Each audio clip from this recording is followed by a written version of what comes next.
Michigan State is our little brother. Now, I know what you're thinking. In 2009 to 2013 when I was there, did Michigan State donk us? Yes, there's no question. And I'm not here to talk about when I was there. I'm here to talk about now. Michigan's number 2 defense in the country. I'm not here to talk about Georgia's number 1. Michigan, the boys in blue, are the number 2 defense in the country. Our offense, yeah, they say we're run heavy. They say we do that, but our pass game's really coming along. Overall, Michigan State is going to get donkeyed at home in East Lansing, whatever that podunk town is. They're going down. Michigan's going home, taking Paul Bunyan, and kindly, I'm not going to say the F word, but Michigan State. You know what I'm saying? Not going to say the F word, but Michigan State, okay? So that's how it's going to be the day before the biggest rivalry game in the history of the state of Michigan.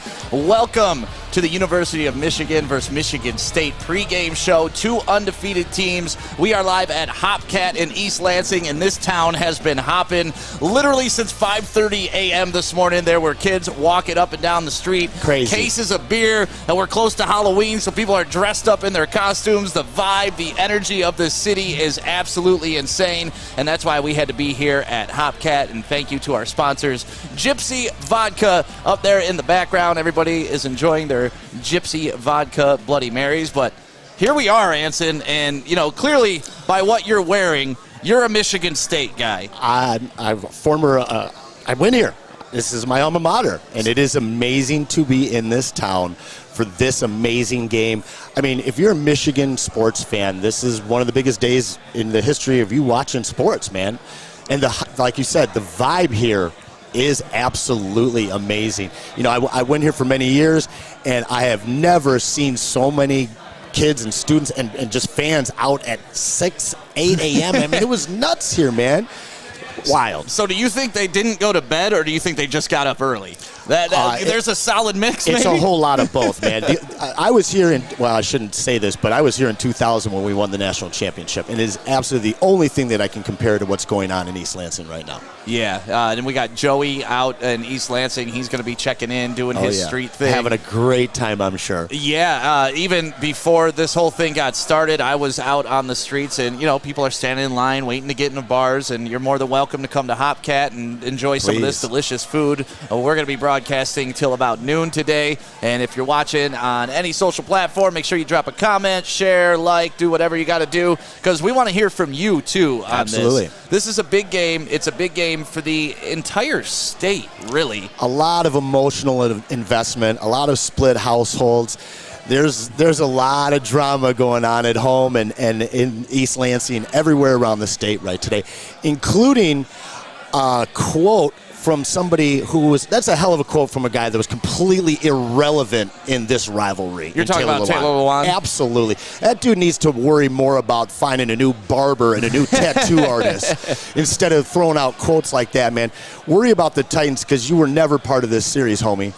Yeah, when I saw that yesterday, I was like, oh, man, boom goes the dynamite. And you know what? Like, if I'm on the Michigan team right now, and I know that's, he played for us and he's part of the brotherhood, but it's like, bro, just like, we don't need to give Michigan State anything else to bring into this game. They already got Tuck come in, and they already got the home spike field in the field with that one, man. And I'm wondering, like what prompted that?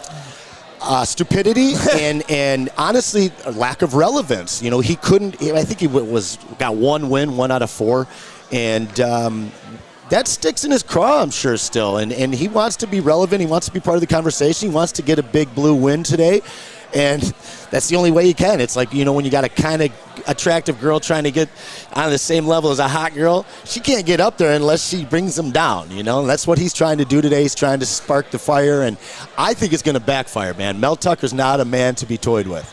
No, Mel Tucker, they were just doing their Men of Michigan State walk, and they look like Spartan walk. They look like they are ready. He is a bad man, dude. He is a bad man, and it's so exciting as a Spartan fan, because Dantonio was really the first guy that changed a culture here and brought an excitement for this, for this football team. Right.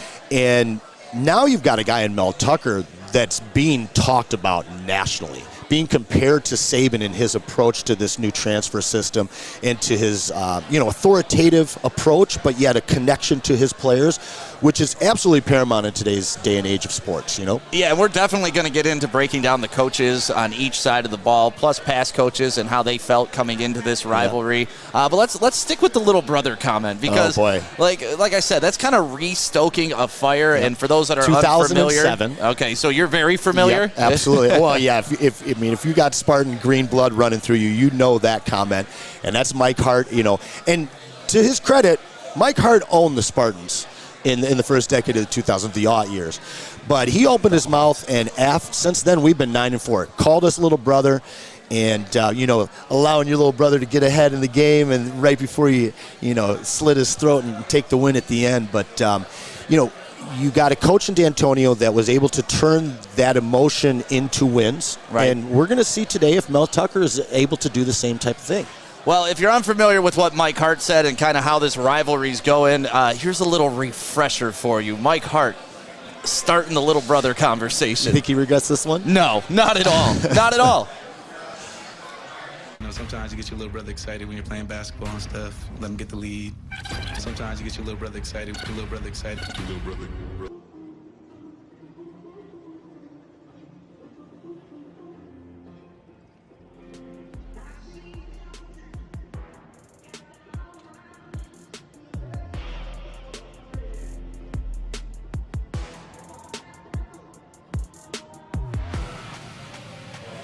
I mean, you're stomping on the logo like that. That was Devin Bush, remember? Yeah, absolutely. I remember that. You know, it just seems very classless from a school that is considered to be very classy. But sometimes you think with all these starts acting up, and you just got to put them in place. Like they tried, they gave it their best. It just wasn't enough. Our guys came out on top. So Chase Winovich also with the little brother comment. Knowing the background and history of these schools, you would expect these types of behavior and comments to come from the Spartan side, typically. But history has it in the corn and blue, or maize and blue, as I would say, you guys say. I was waiting for that. Yeah, the corn and blue, BLEW, because y'all are past tense. But no, it's a thing that they've been doing for about 20 years now, and it's really kind of been the catalyst of the change in this rivalry.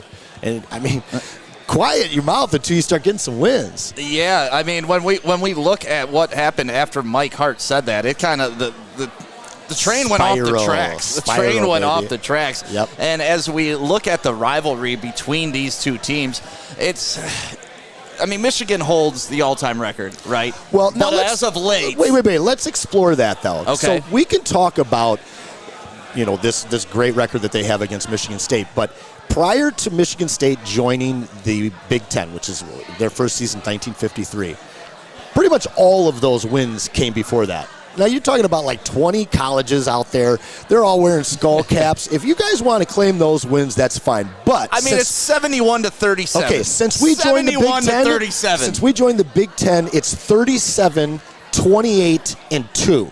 And I have a much more important stat. Since we joined the Big Ten, there are 7 national championships, shared or outright, between these two schools. How many do you think Michigan State has versus Michigan?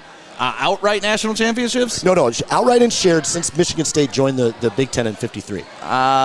Michigan doesn't have any outright, though. 97. Well, no. That wasn't outright. I'm saying outright and shared. Okay, so total national championships, there's 7 since that. Yeah. How many do you think Michigan has versus Michigan State? Michigan has 2 or 1. 6-1 Michigan State. Yeah. So, if you guys want to talk about like pre-war era football. Pre-war era. And put that on your back and ride around with it, feel good about it, that's great. But in the modern era, this is a very close matchup. And in the 2000s, this is Michigan State's rivalry that they've owned. Well, let's take a look at the Michigan State rivalry. Obviously college football between the University of Michigan and Michigan State. The teams first played in 1898 and have met 113 times. The winner of each year's game gets the Paul Bunyan Governor of Michigan Trophy. It's a 4-foot wooden statue of a lumberjack that was first presented in 1953 to commemorate Michigan State's beginning football competition as a member of the Big Ten Conference. Michigan leads the series overall 71-37-5, though the series has seen several ebbs and flows during each team having experienced periods of dominance. In the earliest years of the rivalry, from 1898 to 1933, Michigan was the dominant program with a record of 23-2-3. The Spartans' first victories were in 1913 and 1915 under then head coach John Macklin. Prior to 1958, 44 of the 50 games were played on Michigan's home field, and the teams began alternating fields in 1958. The Spartans had 4 consecutive victories from 1934 to 37 under head coach Charlie Bachman. And with the arrival of Fritz Kreisler, the Michigan head coach in 1938, the Wolverines then won 12 consecutive games. During the 50s and the 60s, under head coach Biggie Munn and Duffy Daughtry, the Spartans had their most prolonged period of success with the Wolverines, compiling a record of 14-4-2. And then the pendulum shifted back to the Wolverines under Bo Schembechler with his successors, and Michigan won 30 of 38 contests from 1970 to 2007. But after Mike Hart's statement in 2007 referring to the Spartans as the Wolverines' quote-unquote little brother, the Spartans reasserted themselves under head coach Mark Dantonio and winning 7 of 8 games from 2008 to 2015. From 2016 to 2019, Michigan won 3 out of 4, but the Spartans won 2020 under new coach Mel Tucker, and the infamous cigar picture when he's sitting back, like that's one of the most boss pictures of all time. But that's a little rundown of the rivalry between these two teams. I imagine most Michigan State and Michigan fans have learned a lot about this rivalry in the last week. I know I've learned some things. One of the things that you mentioned was that over 50 games, Michigan State only got to play at home 6 times. That might impact that record a little bit. A little bit, yeah. Yeah, of course. I mean, you still got to play the game, right? But for sure. But it's been really cool over the last 2 weeks now, just hearing all of these different deep stats come out and all of the history, and it's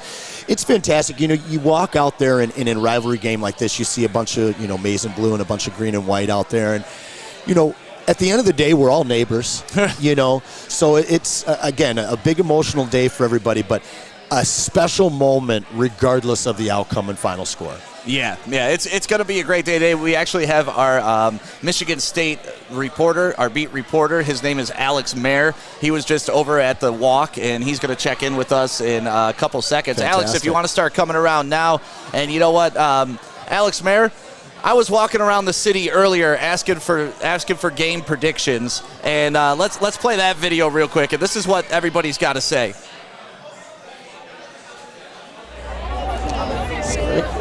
All right, I'm with Woodward Sports, guys. I need some predictions for today. Who's going to win? What's the score? money line, baby. What's the score?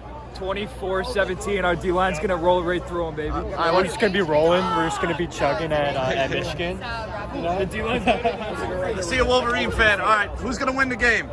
Michigan. No. 100%. 26-13 Immediately. 26-13 Michigan. Where'd you find her? She's the only one in here with maize and blue. I took her, but we... All right, who you got winning the game? Probably Michigan, but I hope MSU wins. Probably. I'm hammering the over. You got the over? Michigan State money line. Michigan State money line. Good teams win, great teams cover. All right, who you got winning the game, man? Who you got winning the game? Go blue. Go blue, baby. Hey, nice mullet, first of all. Who you got winning the game, though? Michigan. Michigan? Go blue. He's got a Michigan. Hey, who you guys got winning the game? MSU, baby. Let's go. Baby! Give me a score prediction. What you got? Score prediction, I think it's going to be a really close game, 0-3. 0-3? All right, what's your prediction for the game? Who's winning? Oh, Michigan State! Let's go! Talk comment! Let's get it! I look this movie, but it's Michigan. Get her out of here. All right, one last, the VIPs. Who you got winning the game? Michigan State? Michigan State by a lot. By a lot. I love it.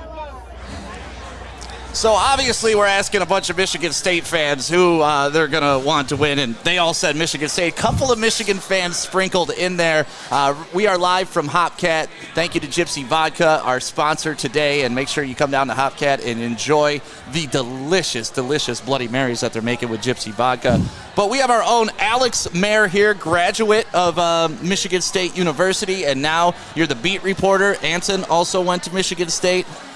You were at the walk earlier. We saw the Tuck coming walk and all that stuff. What's the vibe with the team today, man? Well, I can tell you the vibe is it's up there. Unfortunately, I missed the walk by 2 minutes because this is the most traffic I've ever seen at Michigan State in my entire time being here.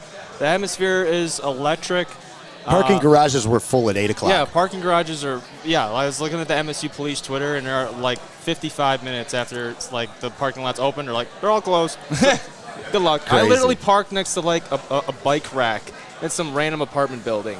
Yeah, so I'm a good 50-minute walk. I'm a little scared about the status of my car after today's game. But yeah, tow trucks are making some money today. Big money day. They are banking it today. Big money day. But you've been following the team all season long, obviously. And what is the build-up to this game for these guys? Oh, it's huge. I mean, it's the first time these two teams have played as top 10 opponents, undefeated since 1964. I mean, you can leave it at that. I mean, there's so much riding on this game. Michigan State obviously 7-0, and on the Michigan side, if they lose, Harbaugh is back on the hot seat, possibly. Who knows? But, you really think if Harbaugh loses, he's back on the hot seat? I can't really speak to that because I'm not a Michigan fan. Okay. I'm on a Michigan show all 5 days a week. The bottom line. Shout out to Braylon Edwards and Ryan and shout out to Ryan and Braylon. Keep Harbaugh around for another decade. I love him across the field, man. I mean. I'm a Mel Tucker guy, so what can I say? I just like seeing Michigan lose, and that's what they do with Harbaugh. Yeah, especially against rivals like us and Ohio State. So I'm okay with that. They can't win those games. Yeah. So when you're covering the team and all that, how much behind the curtain do you get to see? I know you're obviously at the press conferences and you're getting all those quotes, but like how close are you getting to this team to like really understand how these guys operate and what their mindset is coming into something like this week? Oh, it's awesome being able to sit in the press box, especially like I just graduated in May, and when I was sitting in the student section, I honestly didn't like it. I had to stand the entire game, and now I'm in the press box with a bird's eye view, and I'm able to like analyze like what the defense is doing, and like how, like for instance, like first game of the year, first play, that flea flicker to Jaden Reed. I saw that develop right before people watching on TV were, because I could see the entire field. So it's really awesome to see from the press box point of view. And then sitting in on press conferences, listening to Mel Tucker. He's obviously not a very exciting soundbite, but to be in the same room as him as after his team comes away with victories, it's really special. Well, there's a lot of talk in this town right now about Mel Tucker and about his attitude and his approach and about his connection and rapport with his players. Can you speak on that and what the feel is with people in the know and connected into the university here, and not only what he means to this whole university as well as the team, but also what we see out of him in the future? Yeah, I mean, earlier this week in his press conference, he denied any interest in going to LSU, and I 100% believe him on that. Yeah. You know, that's coach speak to say especially like when you're in rumors to going to another team. It's coach speak to deny. Well, he didn't deny. I was going to say, did he deny? He didn't really deny it, but because we have the clip. Alex, do you have the clip? Let's play this real quick because he didn't really deny it, but he definitely was not having it either. But here, let's hear what Mel Tucker had to say. Your name came up in a few reports recently about LSU potentially being interested in you. I was wondering what your thoughts are on that and just kind of the timing of it coming mid-season. Yeah, my focus is on the upcoming game versus school down the road, and that's where my concentration on my focus is, and I really appreciate you understanding that. So he didn't deny it, but he just said, "Hey, my focus is on this game." Like as it should be. I love how he called him the school down the road. Oh yeah, you're getting a little bit of that Ohio. You know, you can't call them Ohio State; they're just Ohio. But are you nervous that Mel Tucker may leave? Honestly, yeah. I mean, you look at his resume, and he likes the new shiny toy. He likes jumping around from place to place, and the LSU job opening, it seems, if I were him, it would seem appealing. I mean, you look at a guy like Ed Ogeron. Absolutely. They have similar coaching styles. They're leader of men. They're rah-rah guys, but they're also like, what's the word? Like, they're into the schematics as well. So, well, ultimately, everybody. The SEC is where you want to be as a head coach. Oh, absolutely. But I do think that there is an allure especially with the Big Ten, it's a major conference. The allure of being able to build something that's long-term and where he can see Nick Saban in a Final Four every year instead of having to play him in a conference every year. Yeah. But LSU it's a major opportunity, but I'm really excited for the possibility of what I think he sees long-term, what he can mean to this state, this university, and he can change the narrative for the next 20 years. Yeah, I mean, why did he go out and get 40 new players for this team this year? You don't go out and get 20 transfers and 20 new freshmen and are constantly recruiting if you're not fully committed to this team. And I truly believe that Mel Tucker is a Spartan for That's one thing that Mel Tucker has really exceeded in is that transfer portal and taking advantage of that. Like, he's done the best in the entire country. I actually... What is going on here? Let's go. I believe that... Who brought these? Oh, you're fine. You're fine. You're fine. We're live on the air, but it's a Sparty party, baby, so that means shots for everybody. Is this Gypsy Vodka? Yes. Who's this compliments of? Fish. Oh, Fish brought us these shots. No way. Fish is here. Where is he? Fish is right there. Come on up, Fish. No way. Yeah, Fish is here. He's going to come on up. Fish got us shots? Let's go. Man.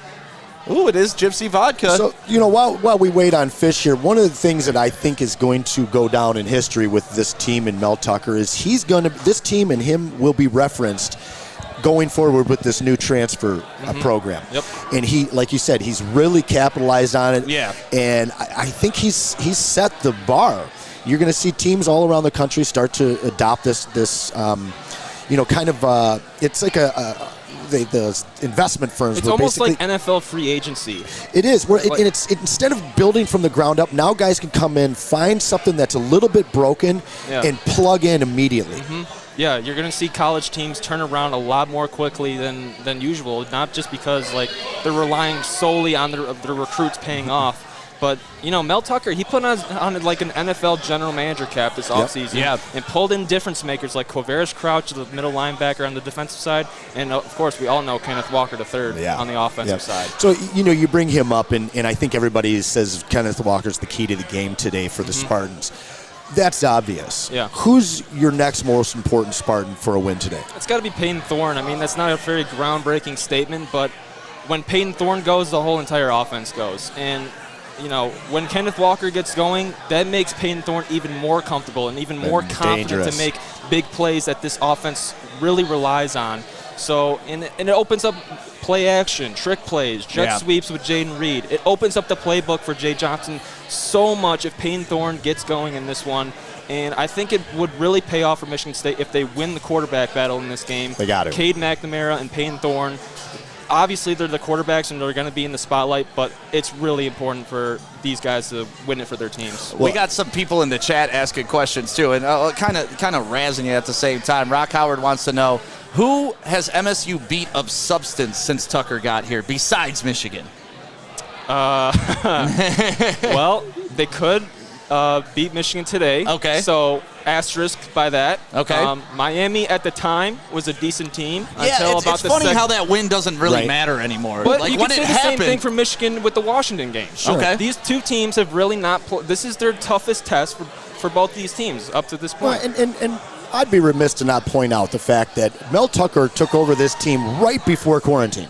Okay? Yep. So COVID comes out. He got to meet his players 2 times in his first 6 months as coach here. So in July, when they start practice, he gets to meet his players, and then they shut down practice again. So you got to throw away all of last year. They don't really you can't have throw it away, though. But what Michigan State fans love that victory over Michigan. They're not throwing that damn thing away. And we beat a top 10 Northwestern team, so it was not a failed season. Okay. And that's the point there. We're talking about, what good wins does he have? He hasn't really been afforded any big games or many big games. This is maybe number 3? So we'll see how it works out. And he's going to get about 3 more before the end of this season. Yeah, you got Michigan today, and you got Ohio State, Penn State, and Purdue even next week, who beat a top-ranked Iowa team. Yeah, in Iowa. Did you see that meme? It was like Purdue, and it shows them just kind of lackluster, and there's Purdue playing in front of sick kids, and they're Superman. I mean, it's a horrible meme because of where their field's set up, and I love that concept. They play outside the Children's Hospital. That's really cool. I just thought it was funny, that meme. Whoever thought of that's evil, but funny. So, Alex, what's your day look like today? I mean, you started out, you did your press conference thing, right? You went to there, you were a little late for the walk, but now what's the rest of your day look like? Yeah, so I basically sprinted to get here. I broke a sweat, actually, walking up the stairs. Oh, I just thought you were nervous to get on the air. That too. Okay, yeah, I'm pretty nervous. But after you guys let me go, I'll probably just walk straight to the stadium.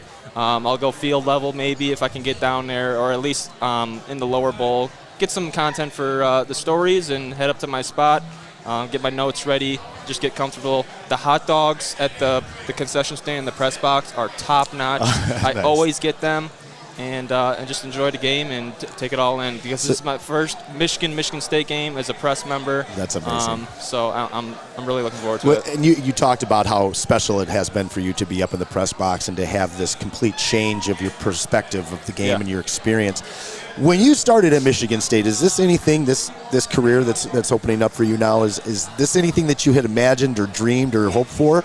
Or is this, how did this happen for you? Honestly, Joey CC'd me in an email of him trying to get the credentials for Michigan State athletics, and the next day I walk in the doors and I go straight to Joey. I was like, if we get this, please consider me. Please, please, please. And sure enough, he let me do it. We're happy to have you, I hope I'm brother. not letting you guys down. Not at all. No, man. you're doing great. And the fact that you are a Sparty and you get to cover them, and you just have a young, fresh perspective because you graduated last year. Like you were saying, last year you were in the student section. Yeah. This year you're in the press box. Last year I was at home with COVID. Oh, there you go. 2 years ago I was in the student section. But that's still quite a leap in 2 years. Oh, yeah. So, we're happy to have you and happy that you're covering this for us, and, you're giving us great insight behind the curtain, and, this Tuck coming thing it's got some steam. I mean, Yes, girls it are does. out there with it painted on their chest, love that. they're showing midriff, it's a party, and they love them some Tuck up here. They do. Yeah, they do. And you can make the argument that Tuck is not only coming, but he's here. And he could be here to stay. Hopefully he doesn't go to LSU. But I think we're going to turn the Wolverines into some Tuckolds today, that's for sure. Well, why don't we do this? Why don't we take a quick 30-second break? I want everybody in the chat right now on YouTube to make sure that you drop your score predictions, because if you get the score right and who scores the first touchdown, we'll give you a T-shirt and we'll hook you up with a prize. So make sure you guess that right now if you're on the YouTube chat. Let's take a quick 30-second break, and let's bring Fish on camera and do these shots with him. Can we do that? All right, Let's do that, Alex, and we'll be right back live from Hopcat here. It's the Woodward Sports Network pregame party for the undefeated Michigan State game in East Lansing. Make sure you download the Woodward Sports app in the App Store and the Google Play Store today. Take Woodward Sports with you wherever you go and listen live on your phone or mobile device.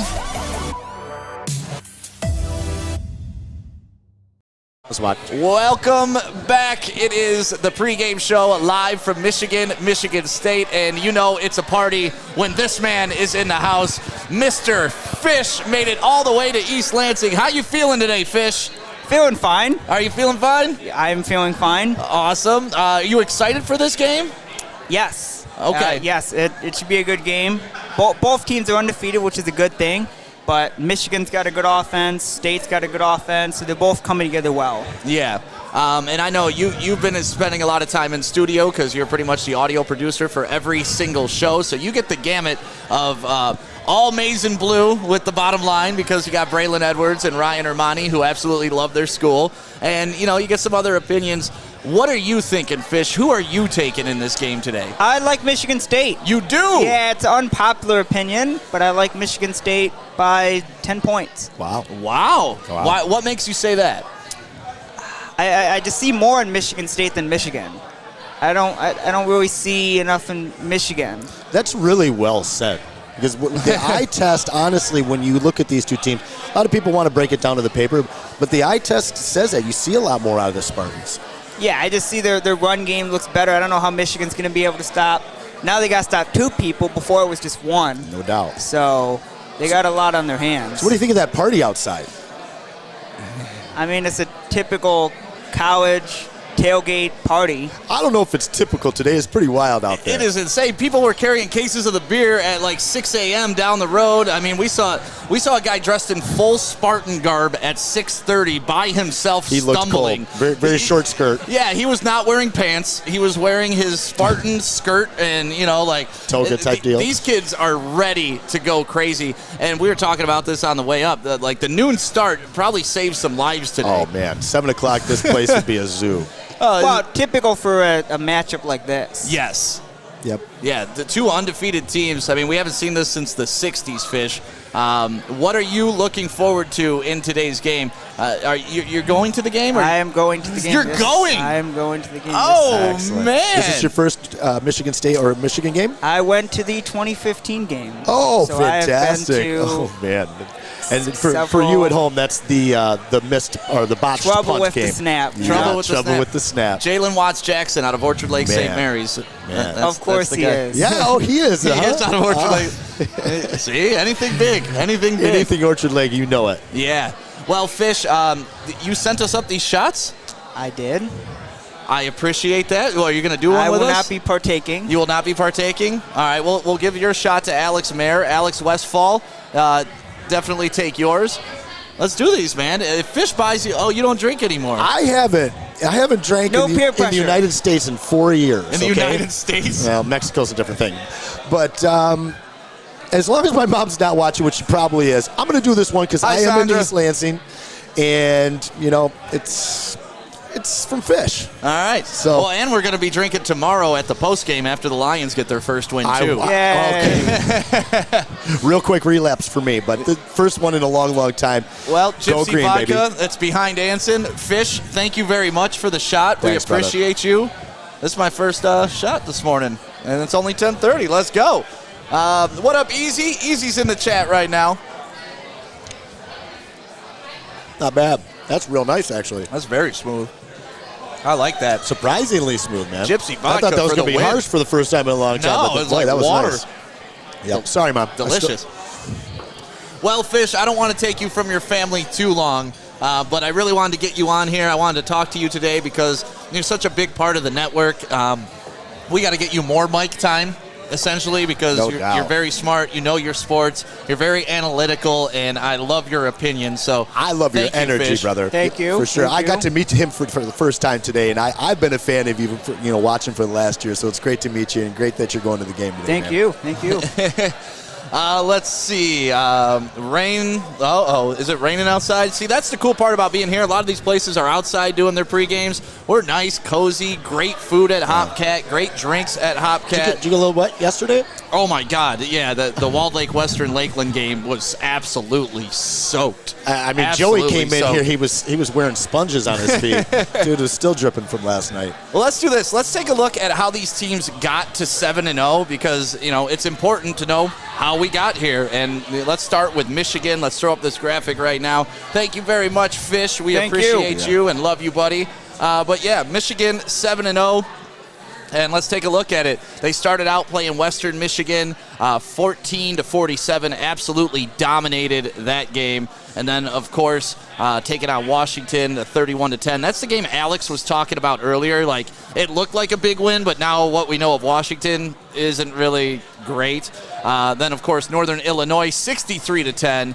Michigan versus Rutgers, 20-13. That was a lot closer game than a lot of people thought. And that's when people started to get worried for Michigan because it's like, oh, my God, they couldn't handle Rutgers. They got Wisconsin coming up next. That was a big moment for them. They rolled Wisconsin. They did roll Wisconsin the next week, 38-17. And then, of course, the Nebraska game, once again, little shaky for Michigan. And Michigan State struggled with them a little bit as well. Nebraska's a tough place to play. Yeah, absolutely. It really is. Always has been. You're in the middle of cornfields. You don't know what the hell's going on. It's boring as hell. It's very strange. I hate that state. And then, of course, taking care of business against Northwestern, which wasn't in question, but everybody was worried about that being a trap game. I was, too, because, I like watching Michigan lose except for that game. I wanted this undefeated matchup today. Could you imagine if they lost that game? Like, the hype would still be there because it's Michigan State, right?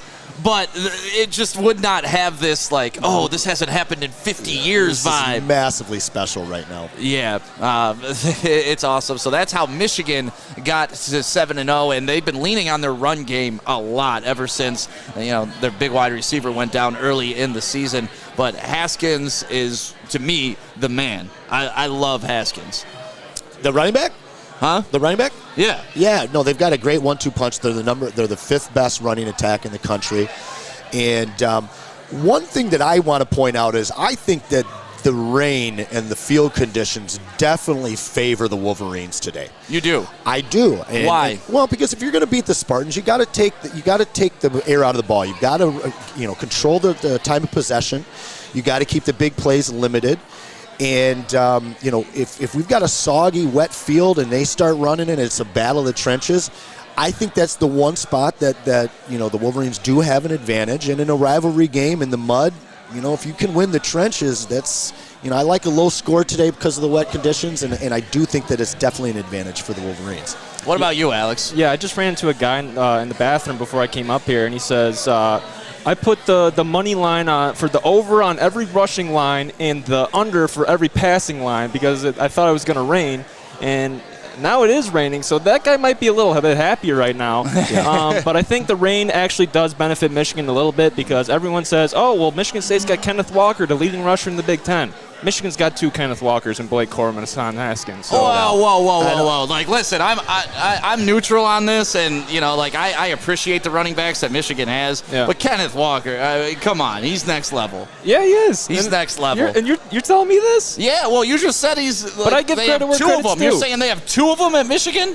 Okay, maybe not to the level of Kenneth Walker, okay. But they're a good duo that put together. They're the best ranked rushing attack in the entire Big Ten and the second best in the entire nation behind Georgia, I'm pretty sure. And as good as Walker is, having that 1-2 punch to be able to get a blow in between series is really big for a great ground game. And they're going to need both guys today if they're going to control that clock. Mm-hmm. I think that's paramount for the Wolverines to get a win today. Yeah, if you're looking at the rushing for Michigan, Blake Corum, 116 attempts this season, 729 yards, averaging 6.3, and 10 touchdowns. And then Hassan Haskins also has 10 touchdowns, 124 carries, 602 yards, about 5 yards on average. And then you can't forget about Braylon Edwards out of West Bloomfield. He was a beast in high school last year, and whenever he touches the ball, you see how strong of a runner he is too. I mean, he's averaging 6.3 yards a carry and has 2 touchdowns on the season. So yeah, lots going on in the Michigan backfield. So that's 22. Sorry to interrupt. Yeah. That's 22 touchdowns accounted by the running backs alone. Yep. And 20 by 2 of them too. Yeah, 20 by 2 of them. And doing my research for my Michigan State update earlier this week, Cade McNamara only has 7 touchdowns all year. So, in a sense, the rain could also help Michigan State by the fact that it could take Cade McNamara completely out of this game, and they can focus solely on stopping these 2 running backs. I mean, they should anyways, right? Like, shouldn't that be the game plan? Stack 10 in the box and be like, all right, beat us with your quarterback. Yes, but at the same time, they need to keep themselves in check because Cade McNamara, like, let's say it doesn't rain. He's a Division I quarterback. He's here for a reason. He can make plays if given the opportunity to, if he feels comfortable enough. So Michigan State needs to keep themselves in check, make sure that their safety, Xavier Henderson, Angelo Gross, keep themselves in check. Don't let anything over the top. They're losing Ronnie Bell at the wide receiver court, but Michigan can play, man. And if you sleep on them, they'll beat you. Let's take a look at how Michigan State got to 7-0 because that's also important. Sounds good to me. Let's throw that up real quick. And, for Michigan State, it's been a pretty solid run as well. Here against the first game against Northwestern, took them down 38-21. And then you got Youngstown State. That's a layup. You got to win that game, 42-14. Then this was the game that everybody, I think, actually started to take notice of Michigan State. They went down to Miami, and they kicked the Hurricanes in the face. They did. 38-17. We know some people that went to that game, some Miami fans, some Michigan fans. Shout out to Chad Johnson and his daughter, and shout out to Timmy and his family Sean too, as well. I think. Was Sean there? Was Sean? I don't know if Sean went. Oh, okay. But either way, they had a great time. But yeah, the U got their ass kicked. And then Michigan State took care of Nebraska. Similar to Michigan, though, struggled against Nebraska. 3-point win. Tough team. And then, of course, Western Kentucky, 48-31. Rutgers, they took care of business. Unlike Michigan, Michigan State did not struggle with Rutgers at all. And then, of course, a little scare. Little scare against Indiana. Very scary and you game. think if Indiana had their starting quarterback like they normally do, that Penix kid, that may be a different ball game. That was a trap game. A trap. It's a trap. It's a trap. But that may be a whole different ball game. But regardless, they're 7-0, and we're ready for this matchup tonight or today. I love that it's a noon start. Oh, yeah. Like, this is crazy to me because kids are going to be passed out before noon all around Michigan State. Like, right behind Hopcat is where all fraternities are and, like, all the houses the are. one street over MAC's sorority row. Joey's out there doing his thing right now, and he's gonna send us a video of what he's doing. And I can't wait to see what's happening around this entire city. I really wouldn't mind be walking around with him right now. He's seen some wild stuff and having a great time. Again, you and I both win here. Have you ever seen East Lansing like this? No, I have not. Really? And let me just say that it's great that we're back to doing this after the year and a half that we've had with this pandemic. Yeah. And it's just the most people I've seen. And it seems like 2/3 of the entire state of Michigan is in this one city for today.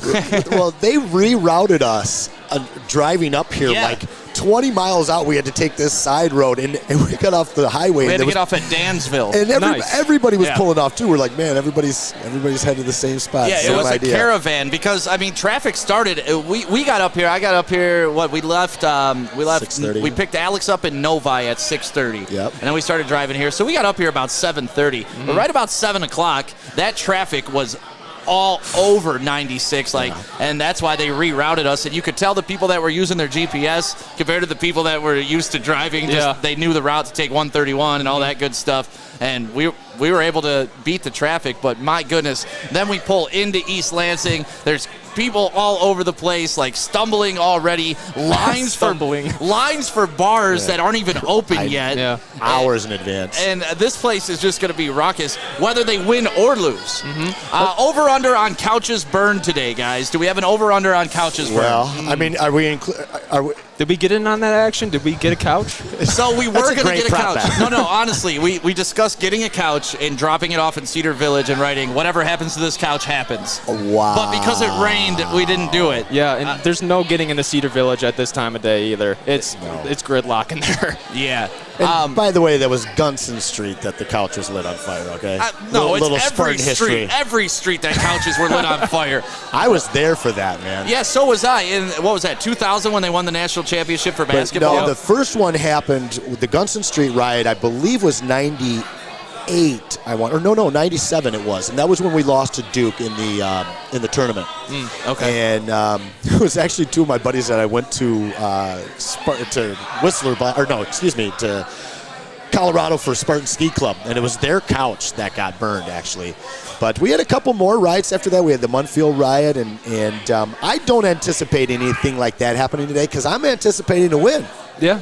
I mean, but they riot when they win too. Not it'll anymore, be a man. peaceful riot. It'll be a riot in good conscience. That couch was burned for good reason. Right. It was old and stinky. No, sure. Joey was literally on Craigslist looking up couches earlier this week that we could buy and burn. I know. I remember when we were in the meeting room and someone brought that up. And Joey immediately was on Facebook. He's like, "Oh, here's one, $60. Yeah, brown couch." I don't think I approve that. Why? I mean, it's a thing. That's what they do here, right? Well, to be quite honest, I mean, it was a pretty dark time for Michigan State as a whole. I was a big part of. Did you get shot with a rubber bullet? No, that was actually happened after I had graduated. Okay. But I'm actually on the cover of the state news from the Mun field riot. Are you really? Yeah. Nice. Yeah, it's pretty cool. I got a couple tear gas canisters and everything. Do you have a copy of it? Absolutely. Yeah, absolutely. Yeah. I'll get one to you. But Michigan State's changed since I went here. It takes more to get accepted here, and the entire city's changed. The chicks are still hot. Oh, the chicks are super hot. But they've moved most of the kids or the students. They've moved most of the students out of the actual housing here, and they moved them into these large complexes and condo type deals. Yeah. And it's changed this entire downtown area. A riot at this point or anything like that would just It would be terrible. I'm definitely not trying to bring couches up here, but the whole of Michigan State has changed. The culture here is different. I don't see anything like that in our future. Okay. Well, I see it either way. I see it either way. It's happening today. If they lose, couches will be burned. If they win, couches will be burned. There will be a game after the game is played as far as will there be a riot or not. And to be fair, if the Lions win the Super Bowl, what happens? I burn my own car. Yeah. The whole city burns. No, right? I burn my own car. Okay. I've said that on record. If the Lions ever win the Super Bowl, you could clip it. I've said it 100 times on this network. If the Lions ever win, you could come. I will flip over my own car, and I will light that bitch on fire. Flip it over, too. There. Oh, yeah. I'm going nuts, man. Okay. Which car is it? Small? I don't. It's the Woodward Sportsmobile? I'll burn them all. We're gonna need a lot of people burn to them flip all that. if we ever make the playoffs and win the Super Bowl. All of them. How about just one playoff game? How about we start there? Yeah. What are you doing for the first playoff win? Flipping my Raz. I'm probably crying. I think I'd cry too. You know, I'm probably just going to take a long hot shower and cry and get out all the emotion that I've invested over my entire life into a team that's never given me anything back. I'm not crying until we win an NFC championship. Then I got some real tears. God, man. Now we're getting off course. Now you're pulling on my heartstrings talking about a Lions playoff win. Well, we will be doing the post game tomorrow, correct? We'll be doing the post game from the Brass Rail downtown tomorrow. So it starts at the 2-minute warning. Me and Anson will be there, so make sure you come on down for that. Because I said last week, I'm going to have a bottle of Dom sitting next to me. It's our first win, baby. Because I'm guaranteeing a win this Sunday. I'm guaranteeing a win for the Lions tomorrow, and if they do, that bottle's getting popped on air, and I'm going to spray it on Anson like he's a stripper. Hopefully not the equipment. At Players on Thursday night. You just made me change my outfit for tomorrow. So one of the questions I wanted to ask you guys, and really everybody watching right now, and I'd love to get your responses in the chat on YouTube as well. Which coach would you rather have?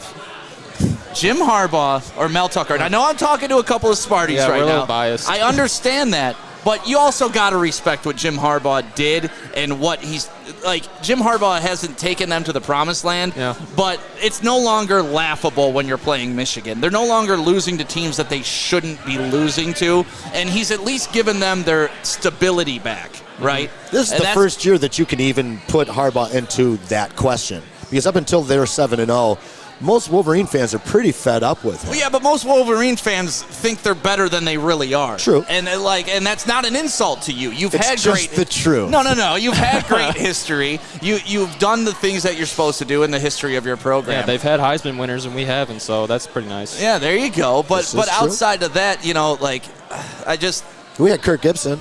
Yeah, I met Kirk Gibson the other night right outside of Woodward Sports Studios. Great guy. Yeah. So awesome. It was so nice to talk to him. But regardless of that. Legendary Spartan.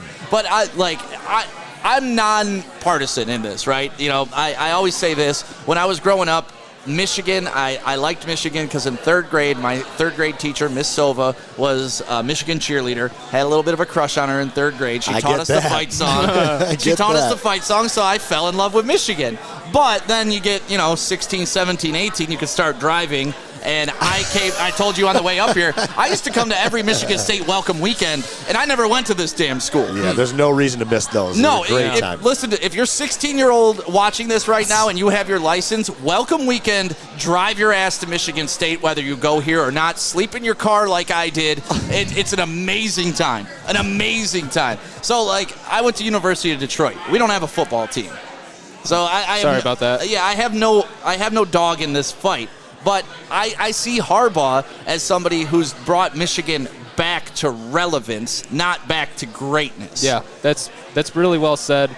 Although I'm still giving Tucker the edge in this one, mainly because he's shown early on in only less than 2 seasons, he has the ability to win the big game, and Harbaugh hasn't shown that ability. He has he's 2-8 against Michigan and Michigan State and Ohio State. If I were a Michigan fan in that situation, I wouldn't be that thrilled with him. Yes, he's brought them back to relevance. Yes, they're winning the games that they have to win. Yes, he's doing a good job recruiting. He's gotten a really good coaching staff this year. Mike McDonald on the defensive end, coming over from the Baltimore Ravens, has it helps when your brother runs the Ravens. He's like, hey, I got a guy. There you go. One of the things that Harbaugh did this year finally was utilize his deep football connections and network.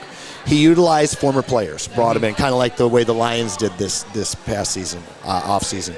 And then he, like you said, he used his brother, and he used the Baltimore Ravens as a resource to bring in people. And they're finally starting to connect with their players, I feel like. Right. And what I wanted to say was just as human beings, if you take football out of the equation, Tuck and Harbaugh give off completely different vibes. They do. Yeah. To me, one guy seems a lot more about himself, and the other guy seems a lot more about his business. And I want the guy about his business. And you say that's Tucker. I mean, I didn't say anything. You what, did. What kind you of? said, I gave you two vibes, but I didn't assign one. Okay. If you saw those two guys, what kind of vibe do they give you before they even coach a play? And it's interesting because they are kind of parallel dynamics. They're not the same. Tuck is very calm, very yin and confident, just like if you're getting in an alley fight, you want a guy like Tuck because he's a badass. But if you're getting in an alley fight, you want a guy like Harbaugh because, Harbaugh's the guy that started the fight and is running away. No, I was going to say, if you watch Always Sunny in Philadelphia, Harbaugh's the wild card. You don't know. This guy's pulling out a knife. This guy's hopping off the rails. He's doing whatever he has to do to win the fight, and that's what I like about Harbaugh. But you are dead on about being about his business because when Tuck coming, I mean, he has brought in a whole new level of just anger. Yeah. You see Michigan State playing with that anger that they've never had. Yeah. Yeah, that's a great point. Great point. And he's coined so many new slogans. Like Spartan Stadium is no longer, it's called Spartan Stadium still, but it's now called the Woodshed. Yes. The student section didn't have a name until Mel Tucker got here. It's called the Deep End now. That's pretty dope. That is really cool. And I like the sentiment behind it too. Like when alligators take you into the deep and they roll you down and they beat your ass, and next thing you know you're dead. And same thing with sharks. Like I love what he's done. I really love what Mel Tucker has done, and especially like I said, I'm not Michigan. I'm not Michigan State. I get to observe this from both sides. Well, and Mel Tucker's a badass. When you and I grew up, Michigan State was a punchline. Oh, yeah. They were little brother. They really were. Yeah. And then, you had Saban come in and really change the success for a short moment. And then you had Dantonio kind of come in and actually change a culture a little bit. But it was a change. Right. There was nothing created. And what you just touched on is what Tucker is doing. He's creating these things here. Yep. These institutions like the Spartan Walk and other things like the Woodshed that could be here for 50 years or more. Mm-hmm. And that's what no one ever was able to do here as a coach. Not Saban, not even Dantonio, and Tuck's done it in a year and a half. Yeah. I love the watchers comment. Deep end of the Woodshed? That makes no sense. But we got a bunch of people. I want to shout out everybody that's commenting right now. Rock Howard is in here. Tuck gonna get tucked today. You got Mort Meek saying go green. James is saying anger gets you beat, my friends. And I don't think so in football. Tell Ray Lewis that. That guy played about as angry as anybody else. And yes, he murdered people, but he also played angry and was very good. What, we're going to deny that he murdered somebody? No, I'm just so glad you mentioned it because everybody just wipes that off the chalkboard like it didn't happen. Yeah, and if you're wondering why I'm starting to get a little red and sweaty, it's because this Gypsy Vodka shot, I'm Irish, and anytime I drink, I get a little of that Irish glow about me. Let's see. Andrew Isham says, who cares who wins? Just make it a fantastic battle. Absolutely. And that's what I like. Like the trouble with the snap game, honestly, we were at that game. I was at the pregame. We were doing our stuff, and I left. I went home. I watched the rest of the game, the second half from my house, and that was Harbaugh's first year, right? I believe so, That was his very first year, and I remember thinking, this is what a rivalry should look like. Yeah. This is exactly what Michigan State should look like. Mm-hmm. And Michigan State wasn't ready to give up the hold they had on the Big Ten at that time, but you saw Michigan coming for it, and it made me excited because I like watching these two teams succeed. Yeah, of course. And this day is massively profitable for the whole state. Every bar around Michigan right now is full. Yeah, either in Detroit or here in East Lansing. I mean, East Lansing, everything's busy. Grand Rapids, man. Traverse City. Everybody is out having a great time. And again, there's Hopcat right there where we're at. People having a good time, and you see a good mix of fans. Yeah, for both sure. Sides. For sure.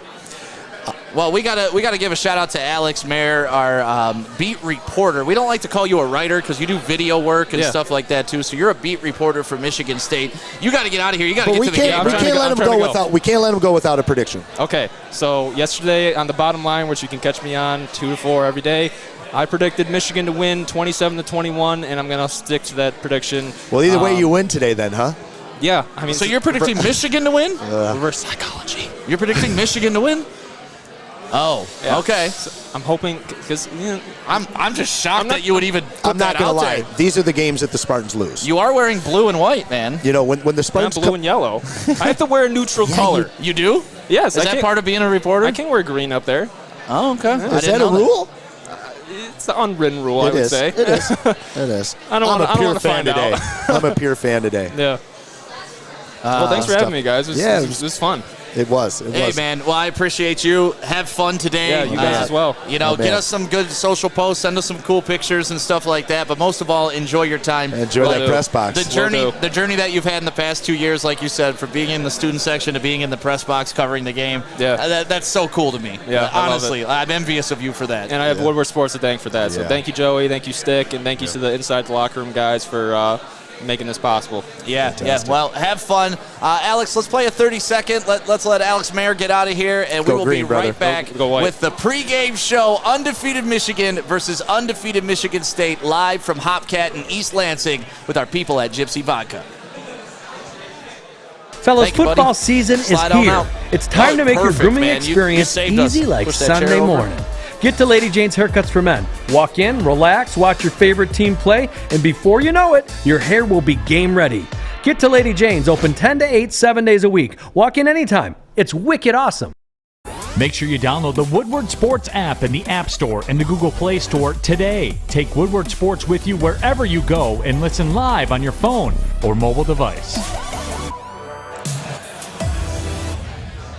Welcome back. It is the pregame show live from Hopcat in East Lansing. This bar is hopping. I want to talk to that guy in the Michigan State, the blazer? The blazer that he's got. Sharp, it looks like Braylon's blazer the other day that he was wearing. Speaking of Braylon, let me see if I can get Braylon Edwards on the phone real quick. Because he was going to be up here, but he wasn't able to make it, and I want to talk to him and see if I can get him. That'd be great. Love to hear from Braylon today. Yeah, Braylon's such a good guy. Yes, he is. And it's calling right now. I got to see if I... Yeah, should be good. So either way, we're live at Hopcat. I'm excited maybe to talk to Braylon about this because he's got obviously some big opinions. Yep. And, Braylon's the man. So overall, Anson, how are you feeling now talking to Alex, the beat reporter, or beat writer, beat reporter, and he's just awesome. Braylon, are you there? 700 Hello, Braylon. 9 That is the not voicemail. available. I got his voicemail, you think? Yes, sir. All right, we'll call him back. So whenever Braylon calls, we'll get him on the line. But other than that, man, this has been a fun experience so far this morning. We got about an hour left before the game. How do you think the players are feeling right now? Because when we were on the ride up, you were talking as a Michigan State fan. You're a little worried about today. I am. I got enough history with green blood in me to know that this is a game that sometimes the Spartans lose. We're not favored today. This is actually the 12th straight game between these two that Michigan is favored. And was it the last 12? Yeah, so either way, 9-3 in that run. I worry about these games because there's a large feeling that the Michigan State might be the better team, that they've got the better offense. Right. And that because we're at home, we're going to be right in there and probably have a great chance to win, even though the spread is 4. But that's the kind of games where we have these letdowns. However, I do believe that this coach is just completely different. I believe that he brings in a mental toughness and an attitude that he's instilled to his players and a practice regime that's changed the ability of these players. Right. So I mean, I'll give you my prediction at the end. I'm nervous, but I'm still a Spartan, and I do think that we're going to come away with it. But it's a real nail-biter, man. You've got to be massively nervous and hyped and excited if you're a player on either side today. Yeah, Adam brought up a good point on the Morning Woodward show. Adam is, of course, our lead talent there, and a shout out to him. Absolutely love you, buddy. And he said both sides got to feel uncomfortable going into this game. If you're Michigan and you lose this game, like it's back to, oh no, does Harbaugh not have it? Can he not win the big game? Yep. And if you're Michigan State and you lose this game, it's, oh no, we're little brother again. We were 7-0. This was our chance. So I think both sides are a little nervous going in, as they should be, especially when you're taking on the quality competition that they are in today's game. Well, I guess the narrative around the nation right now is that both of these teams might be a little bit of a fraud at 6 and 8 ranked. And we're going to find that out today. I think that both of these teams and universities understand that what is on the line today is superiority. Hey, Braylon, sorry to cut you off. Oh, fantastic. Braylon, you there? Yep, I'm right here. How are you, my friend? Hey, how's it going, man? I'm doing good. Going good, man. Just ready for the game, much like everybody else in the state of Michigan. So where are you at right now? What's your plan for the big game today? I'm in Ann Arbor with my girl. Me and my girl's family just going to come up. We're in Ann Arbor watching it at our house. Get ready. And what's it like in Ann Arbor today? Is it as crazy as it down here in East Lansing? My girl went to the school for me, so I didn't have to go. I imagine it's crazy. Guys and gals ready. First time they've been at this level since 1964, man. It's going to be a good one. It's going to be a good one.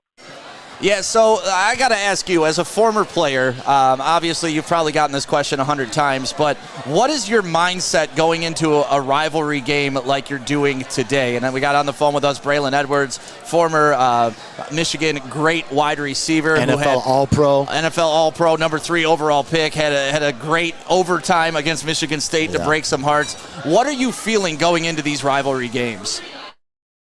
You just don't want to lose, especially on your way out the door. I was talking to Jim Miller, former quarterback from that 90 to 93 Michigan State team, and we were just talking, you don't want to lose on your way out the door. He won his senior year, 93, at Michigan 77, and I was able to win my senior year in the triple overtime. You don't want to go out a loser to the in-state rivalry, man. Most of you guys go to high school together, went to high school together, share family, they know each other, you will see each other at events all around the state. Like, it's an in-state rivalry, man, and it's one of the largest, if not the largest in-state rivalry. You don't want to go out not having another chance to win this game, and luckily I don't have that problem. Yeah, I imagine losing in your last year in this rivalry is a bitter taste that you can never really ever get rid of. No. What do you think about Taylor Lewan re-sparking the little brother conversation? Because that had kind of died out since Mike Hart did it. I mean, you saw Chase Winovich mention it before. But then last night, it goes viral. Taylor Lewan, did you see that clip of what he said about Michigan State? I did. What do you think about it? I mean, I understand. Michigan State, it's a heated rivalry. It's a nasty one. We look at them as such. We look at them as little brother. And I don't think that'll ever change. And yes, Michigan State has had the upper hand for the past 13 years. But Jim, even you look at the overall rivalry, you look at what it is. I don't have a problem with it. And he's still playing football. He does his own podcast. He's in a good spot to be able to say a comment or so like that. Me, maybe not so much, but. I understand it. I feel it, and that's the vibe you get. So it's an ugly rivalry. It's an in-state rivalry. You look at them as they are. That's how you feel, and that's how you feel. So I don't, it was aggressive. Yeah, until that quote goes up on the bulletin board, though. Yeah, I mean, but it is what it is. Like you don't have to create new content to go on the bulletin board for an in-state rivalry. There's enough that has been said from the early. 70s, 80s, 90s, 60s, 50s, 2000s. There's enough that has been said in this rivalry throughout time that it doesn't matter if you create something that shouldn't change how players feel about the rivalry. That shouldn't change how coaches coach in the rivalry. You know what it is as you're entering that week. So I don't buy the locker room bulletin when it comes to in-state rivalries. Oklahoma State, Florida State, Colorado State. You don't need extra material. It's already been there for years. It's good point. Yeah, and if you do need that to fire you up, you're probably in the wrong business. Yeah. 100%. 100%. Trust me, Mel Tucker's done a damn good job this year. So he doesn't need any extra to get him going, chopping the wood, as they say up there at East Lansing. So he doesn't need any. Jim doesn't need any. These guys are ready to coach, and these players are ready to play. Awesome. Well, thank you, Braylon, for coming on with us for a couple minutes. I really wanted to talk to you today of all days because, I mean, you are an icon in this rivalry. I told you the story about your 3-touchdown game when I was watching it with a Sparty, and he was going nuts, talking trash about you during the game, and you just absolutely shut him up in overtime. And me and him still tell that story because he's pounding on the walls, and the next thing you know, he's pounding on the walls crying. So, Braylon, thank you so much. Enjoy the game today. Wait. We can't let him get off the phone without a prediction. Oh, there you go. All right. What's your prediction for today, Braylon? My man Stick, I'm going to go with 30 for the Wolverines, and I'm going to go with a nice Barry Sanders for Michigan State. Nice little 30-20 action from me, buddy. 30-20. All right. 10 points. They're covering the spread, huh? There we go, man. Bottom line, we're all about covering the spread. We're not covering the spread. So I'm saying we cover the spread today. Yep, good teams good teams win, great teams cover. That's the saying right there. Right. Well, make sure you watch Braylon on the Bottom Line 2 to 4 on the Woodward Sports Network. They'll be on Monday recapping this entire game. So I will see you Monday, buddy. Enjoy the game today. Big, man. You got to have fun. Be safe up there, man. If you got to wear some Michigan State just to be safe, I give you a pass. It's okay.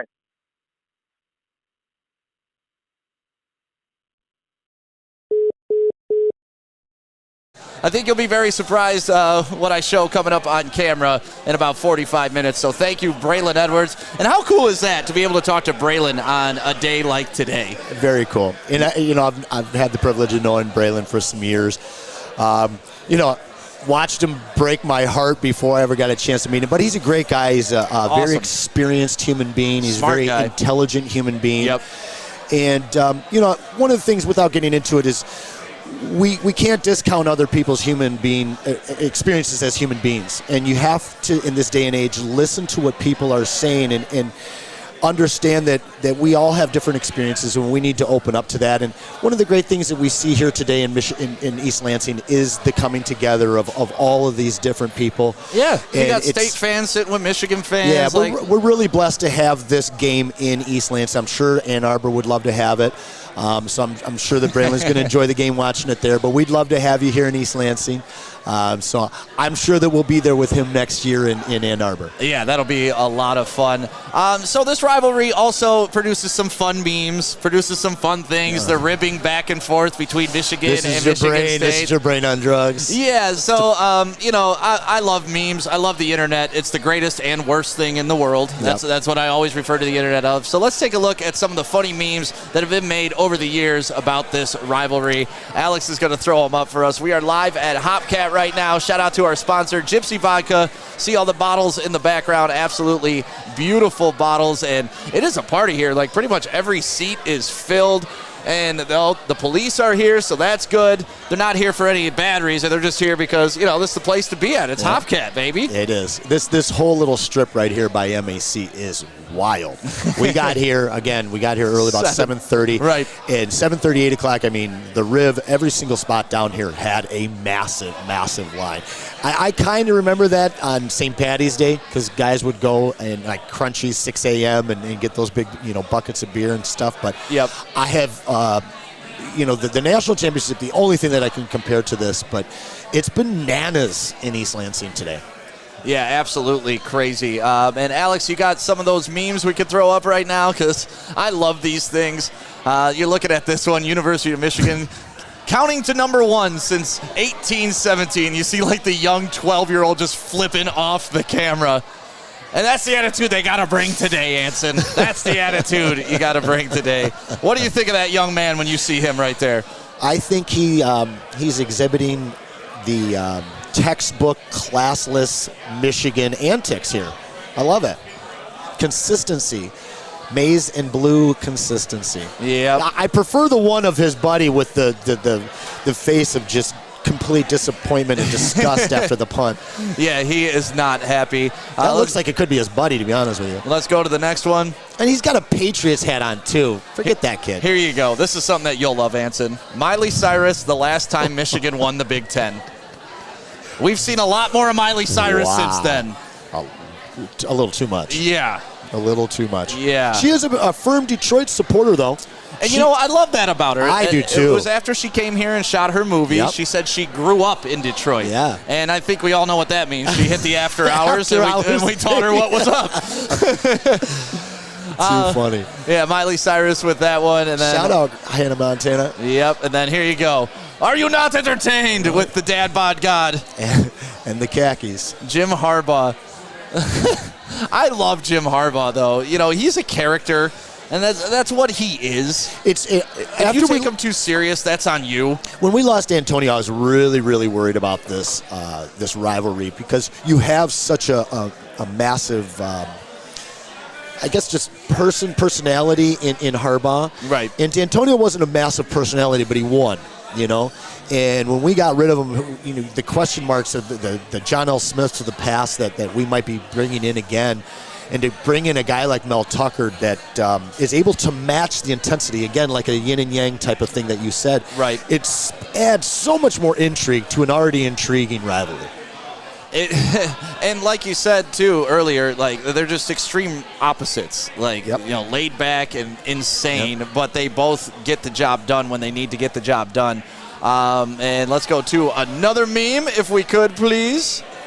And here you go. Here at U of M, we're better than you, and we know it. And that's pretty accurate. I mean, like I said, I'm neutral on this, but Michigan is pretty arrogant. Massively arrogant. And to be, as a credit to their students and alumni, it's rarely those people. I think that they have a lot of people that come from out of state that aren't actual Michigan sports fanatics. So you end up seeing most of that vitriol and crazy fanaticism from people that didn't go to the school. So I think that's a real frustrating thing for a lot of Spartan fans. It's similar to like seeing Yankee fans from another state. It's like, you never even been to a Yankee game, bro. Cowboy fans fans drive me. America's team. Yeah, it's the Walmart Wolverine. It's in that same grouping. It's the Wolverines, the Cowboys, the Patriots, the Yankees, you know, and there's an arrogance that goes along with it. And you know, one of the things that really bothers me is the continued denial of how much today means to corn and blue Michigan fans. Don't bullshit. We know that you guys have been up, stressed for 2 weeks about this game, and you're worried about Northwestern, and all week long you know that you've been worried about this, and you've been worried about it for years now because the pendulum has switched. So today's such a big game, man. Like, I know just from this broadcast and the things that I'm saying today that if we don't get a win today, I got to go home to a lot of shit. Yeah, I mean, that's all Michigan State fans. Like that, and that's kind of what Braylon was talking about too. Even as players, you're playing against kids that you probably played against in high school and stuff like that. So it's more than just winning against like an Ohio State or against an Iowa or against a Penn State. This is you're going to hear about this come Thanksgiving when you're home with the boys too. Dude, I got an ex I still text when we went and rub it in. She doesn't reply. Alex, we got another one we could throw up. Let's do this. I love this one too. Oh, you're a University of Michigan football fan. What year did you graduate? What hall did you stay in? And honestly, that's part of it is like the most diehard Michigan fans that I know did not go to Michigan. Absolutely. The only people I know that root for State went to State. Yep. Like there aren't many fringe State fans. Well, and again, we grew up in a time where we were a punchline and we lost more often than not. So you didn't have this, you know, organic fellowship for Spartan fans. What you do see in basketball, you didn't see in football for a long, long time. Dantonio started to change that, but I think Tuck is onto something here. Not only are we going to be referencing him, like I mentioned earlier, about the first to really utilize this transfer system, but he's just bringing a whole different culture that we've never seen. It's like the Izzone, and the things that Izzo's done here, we almost saw with Dantonio. We saw it for a brief second with Saban. But I think Tuck, man, I think Tuck has really changed this city for good. Yeah. We have any more, Alex, or was that the last one?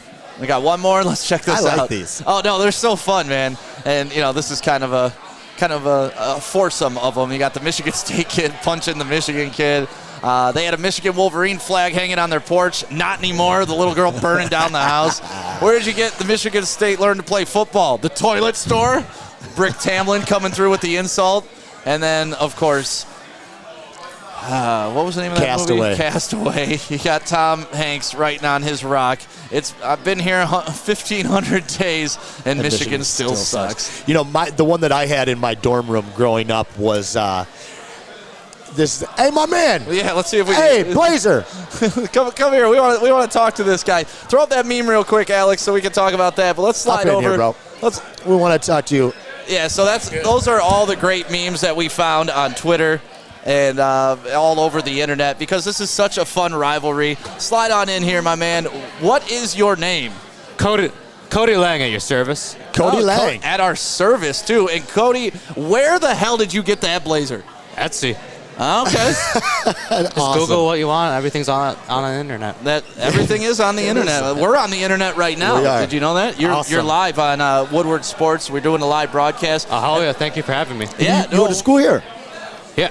Awesome. What year? Actually, I went to Michigan for graduate school too, so I'm sort of like a hybrid. Okay. But you're not showing green and white. You gotta pick your own colors, and green and white are the only colors. That's my dude. Nice.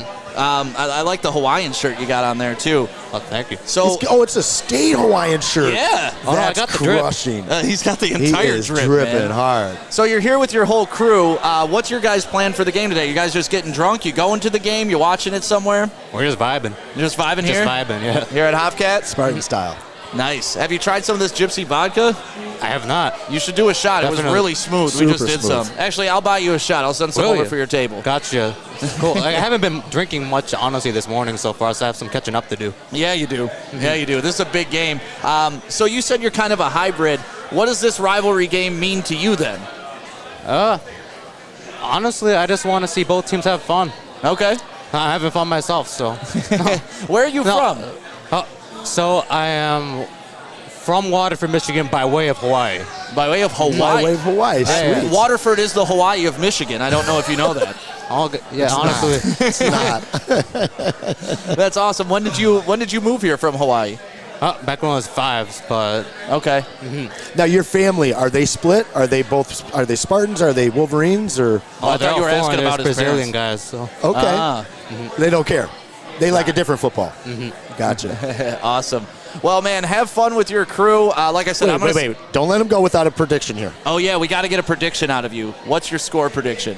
MSU by 1 million. I love it. 1 million. I love it. I absolutely love it. Legitimate pick, maybe like 34-17, but in the heart, by 1 million. By 1 million. I love it. So your time at Michigan really wasn't that great. It was during the pandemic. So, yeah. So who's having a good time during the pandemic? But. Yeah, not too many people. A lot of babies made, but outside of that, not too many people having a good time. Indeed. Well, enjoy the rest of the game. We saw you walking by. We had to talk to you in that blazer, man. You got how many people you got over there at your table? You got like the Last Supper going on. Yeah, you do. Yeah. What's up, guys? Go green! Go white! Yeah, there we go. We are live at Hopcat. Thank you, man. Joey is out on the street right now. Nice to meet you, man. Thank you so much. Joey's out on the street right now asking people to describe the other school in one word. Alex, let's throw that on right now. I want to see this video. Joey's been out hanging out all day long. You see it, Michigan State girls here hanging out with Woodward Sports. So what do? We trash talk. Trash talk the Michigan girls. One word to describe a Michigan girl. Lame, weak, lost. Damn, I said one word. She got a whole list. I got synonyms, bro. We keep it on that, bro. Yeah, she took every word. I would say not me, so that's a problem. That's 2 words, but good job. Awesome. No, Michigan, not Michigan State. Yeah. Oh, fuck. I mean, I don't have anything against them, but like, not today. Not today. Another one with 2 words. How about you? What am I doing? One word to describe a Michigan girl. Terrible. I was gonna say smart. Okay, that's true. Say it again. Smart but not fun. There you go. What's your name? Mackenzie. Mackenzie, you get it. Thank you so much. Hanging out Woodward Sports in East Lansing live all day. Oh, God, I cannot wait to get more videos from Joey. Can him and I switch next year? Yeah. I mean, if you want to go outside right now, I don't blame you. Oh, man, but you got to bring those girls outside. back here. That's the only thing I ask. I will do my best. But I love that. Joey's going around asking Michigan State girls to describe Michigan girls in one word and then vice versa. So you're getting some awesome answers here. And once again, we are live at Hopcat. Thank you to our sponsors, Gypsy Vodka. You see all the beautiful bottles behind us. And there's a beautiful girl walking through right now. Anson, do not get distracted. Oh, my. Good Lord. Good Lord. That's how we make them in East Lansing. Yeah, that is definitely an East Lansing girl. She could not get into Michigan. Smoke show. So we talked about this rivalry a lot, and we talked to Braylon about what it means to him. And I kind of want to get into when Dantonio was on Inside the Locker Room with Brian Masalam and Jason Strayhorn. It's a show that we have every Tuesday. Very heavy Michigan State show. What up, Ace? Ace is here too, man. Good to see Ace. It's a very heavy Michigan State show. So they had Dantonio on, and this is what he had to say about being part of the rivalry. Emotional battle, and I think what you'll see on Saturday. All this leading up to it is all good, but when you get on the field, it becomes the emotion of the football game takes over. It's not the emotion before the football game. That's why I was like, chill out. Jumping up and down before the game really doesn't get it done to me. It's about what you're doing in the game. Are you jumping up and down in the game? Okay, then let's go. But it's always going to be about how your emotion is in the game, in the midst of the fight. It's easy to do all that prior to the football game, but you better have it when it comes to the game. You better be able to handle adversity. So that's going to be a great football game that you're going to watch. So he's expecting a great football game. And proudly sporting that green shirt still. I love it. Yeah, you can tell. He's green through and through. Yep. And then he had this to say about his kind of baptism by fire getting involved in this Michigan State rivalry, and it's an interesting perspective. Yeah, I had the advantage of I had two. One being at Ohio State as a graduate assistant, so I understood a little bit about that rivalry. And then I go to Michigan State as an assistant, 6 years here, so I get a full taste of that one while I'm here with Coach Saban and then Bobby Williams. I leave and go to Ohio State where I'm back at it with them. And then I go to Cincinnati where I got a 3-year hiatus, and then I'm right back at them. So, I was I guess, born and baptized with them. His baptism, and he did well in this rivalry.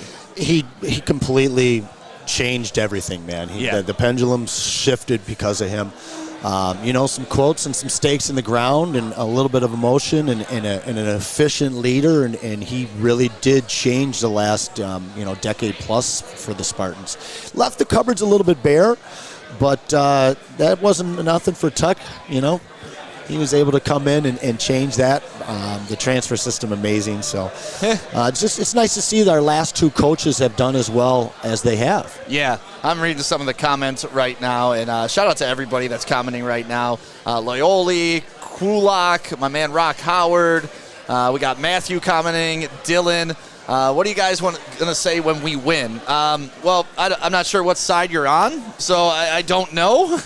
Looks like he's a Pistons fan. I like him. You're a Pistons fan, so I hope Cade in his first game tonight wins. I cannot wait to see that game. They've been hard to watch, to be quite honest with you. A lot harder than last year. I don't want to side rail and make this a Pistons broadcast, but yeah, it's been a lot harder than last year. Just for him in the middle of that offense is going to be so fun. I think Killian's going to get a chance to actually be the player that he needs to be instead of putting the offense on his back, but it's exciting to see the number one pick for the Pistons. Yeah. It's a big day in Michigan. It is a big day in Michigan, and it's been a big day for Michigan and Michigan State on how they have put people into the pros.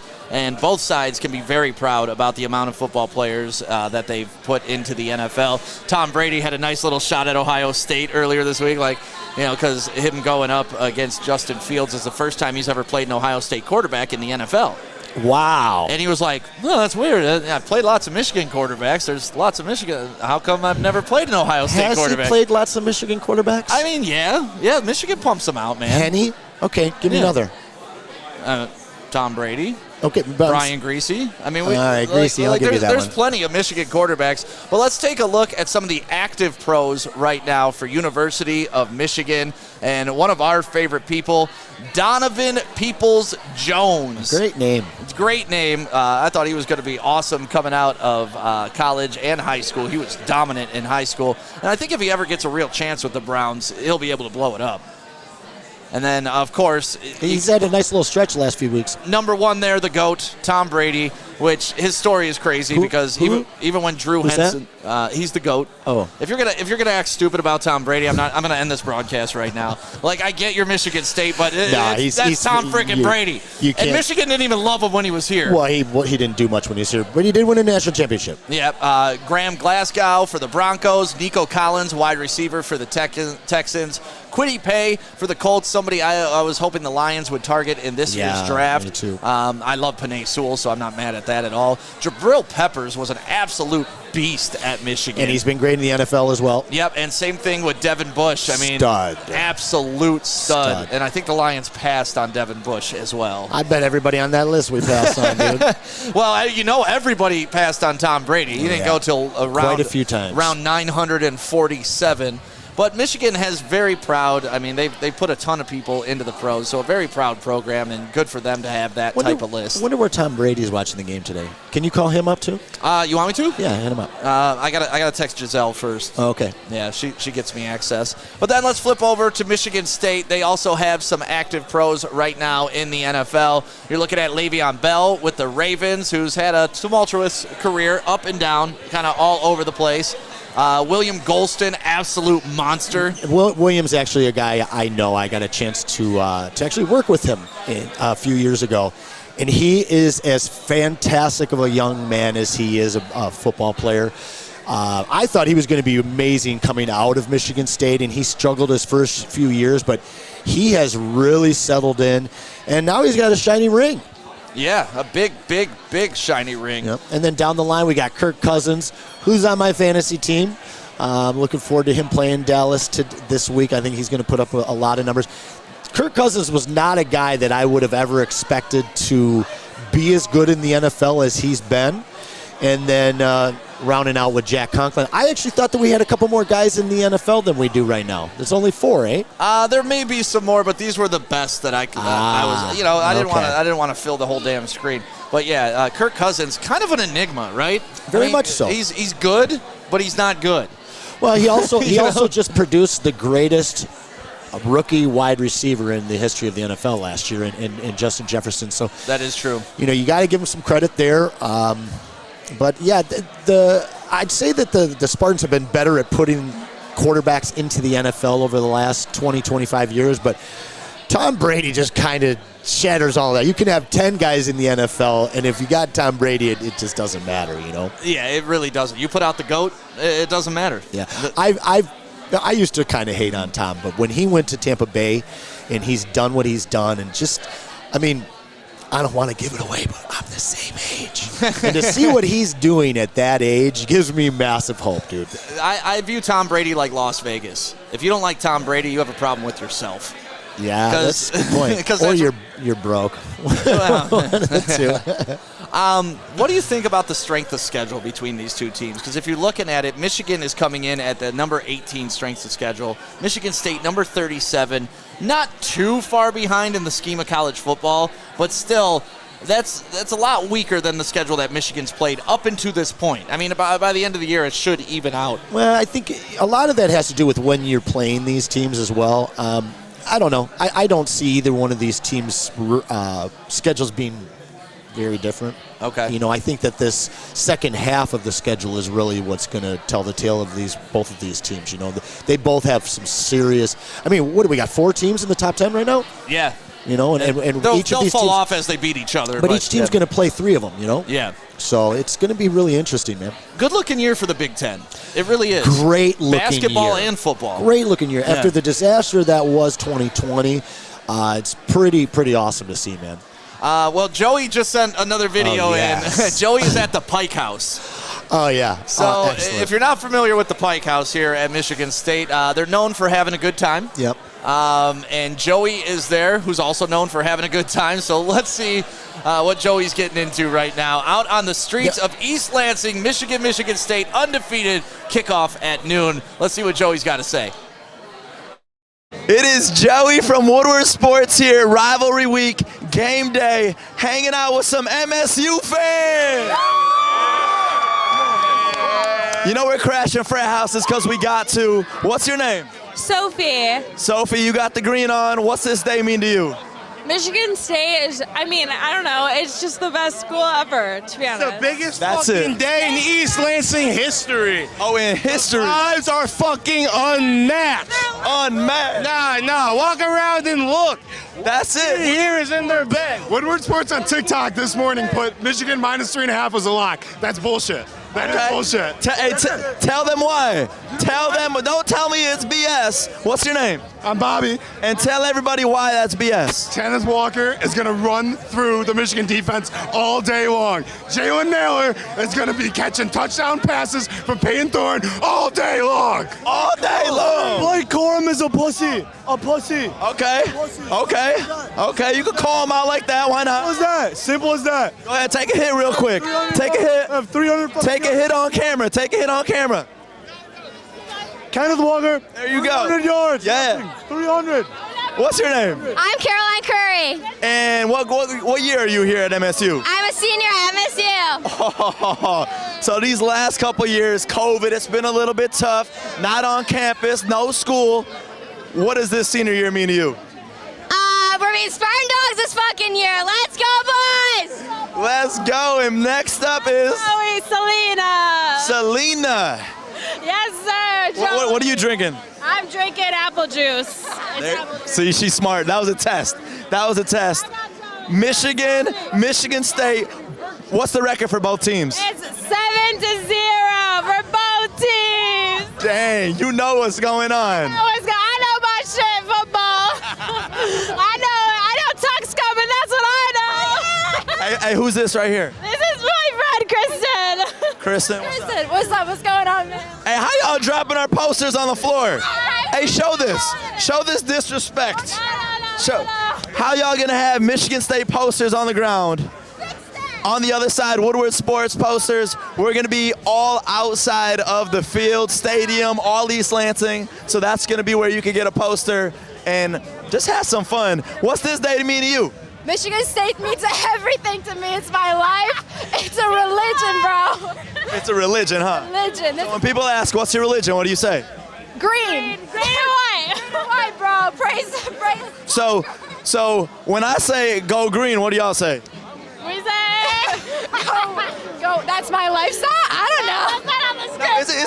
Isn't that what Michigan State fans do? They say go green, and then everybody else go white. Go white. What year are you guys freshmen? We're first. Okay. See, I knew you don't quite know that part yet. So I'm gonna teach you Spartans. When people yell go green, you yell back. Go white. Go green. Go white. We're gonna be hanging out all over East Lansing. Thanks for walking right in front of the shot. No big deal, because Woodward Sports is having fun. Do it one more time. Woodward Sports, you see the name.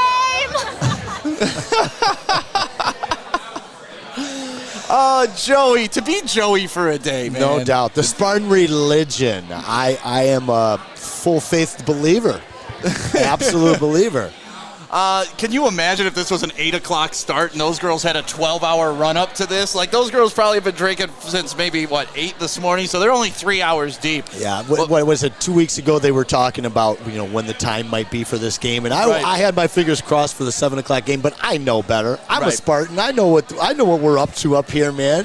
And a lot of people were mad about that, but let's be clear, this was the TV distinction of when this game was going to be played. Yep. From my understanding, ABC had first pick of what game they wanted for this Saturday. It's before the season, so they chose Ohio State and Penn State. Yeah. And then Fox reached out, and they got the second pick. It's kind of like a draft. Yeah. They took the Michigan State game, but since Fox has the World Series tonight, they couldn't do a night game and to compete with that. So that's why it's at noon. So you can be mad at the schools all you want, but it really comes down to TV money, baby. Well, there's also a little bit of a push to dissuade from late games in this rivalry, just because of the drinking that goes on all day and the possibility for some drama later on. But man, I was hoping for a night game, but this is exciting to see it. The amount of students awake at 8 a.m. that we saw today was staggering, man. It's pretty awesome. Well, and for these students, like that kid said, this is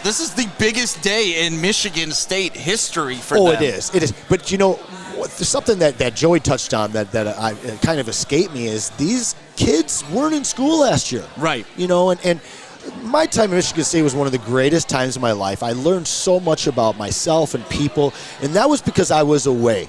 You know, and I was up here and surrounded by the, you know, completely different walks of life from all different backgrounds. And when you don't have that for an entire year and you're inside and you're studying from home and having to go online and all that stuff to do it. I couldn't imagine. I couldn't either. To have this type of a game and this type of an environment to basically pretty much kicking off their year. I mean, they've been in school for a little over a month, but this is amazing, man. I'm so jealous that I'm not going to school here right now. Well, you know, in spirit you are. You're an alumni, so you're always a part of the party. I mean, honestly, look, Joey just walked up there, and he's having fun at a party. We could very easily do the same thing, and even just walk downstairs here at Hopcat, sit at a table, and start drinking with some people. East Lansing's a great city, man. You're always very welcome. Even if you're wearing maize and blue on a day like today, it's magic. We're so blessed to have this game here in East Lansing. Yeah, very, very lucky. And, you know, people just, I can't believe that girl didn't know the go green, go white thing, though. Like, she should be expelled immediately. Well, we always say, like, if you don't go to school here and you have a Michigan thing on or a state shirt on, you're like, hey, go green. They'll be like, oh, yeah, go state. You're like, he doesn't go there, you know? He definitely does not go there. But you know what? She's talking about the religion. I'm a believer. I'm pretty sure that she goes to school here. Yeah. The religion. My religion is green. I love that. Yeah. Spartans, what is your occupation? Yeah. You know, just the amount of fun that everybody's having out there right now. I sure hope we get the win today, man, because it'll take a lot of air out of this town if we don't. That is true. We all know Sparty can't afford the lights. Tuck and team the pickup. So that's why they're playing the day game, because Sparty can't afford the lights, according to Rick Howard. We can't afford a clock to keep correct time. Spartan Bob, baby. Kaishan says 12 p.m. starts. I literally hate MSU all season long. Oh, wow. Okay. Alex Westfall says he's got a nice video. Let's throw this video up for us, Alex. I want to see what it says. Is this Joey?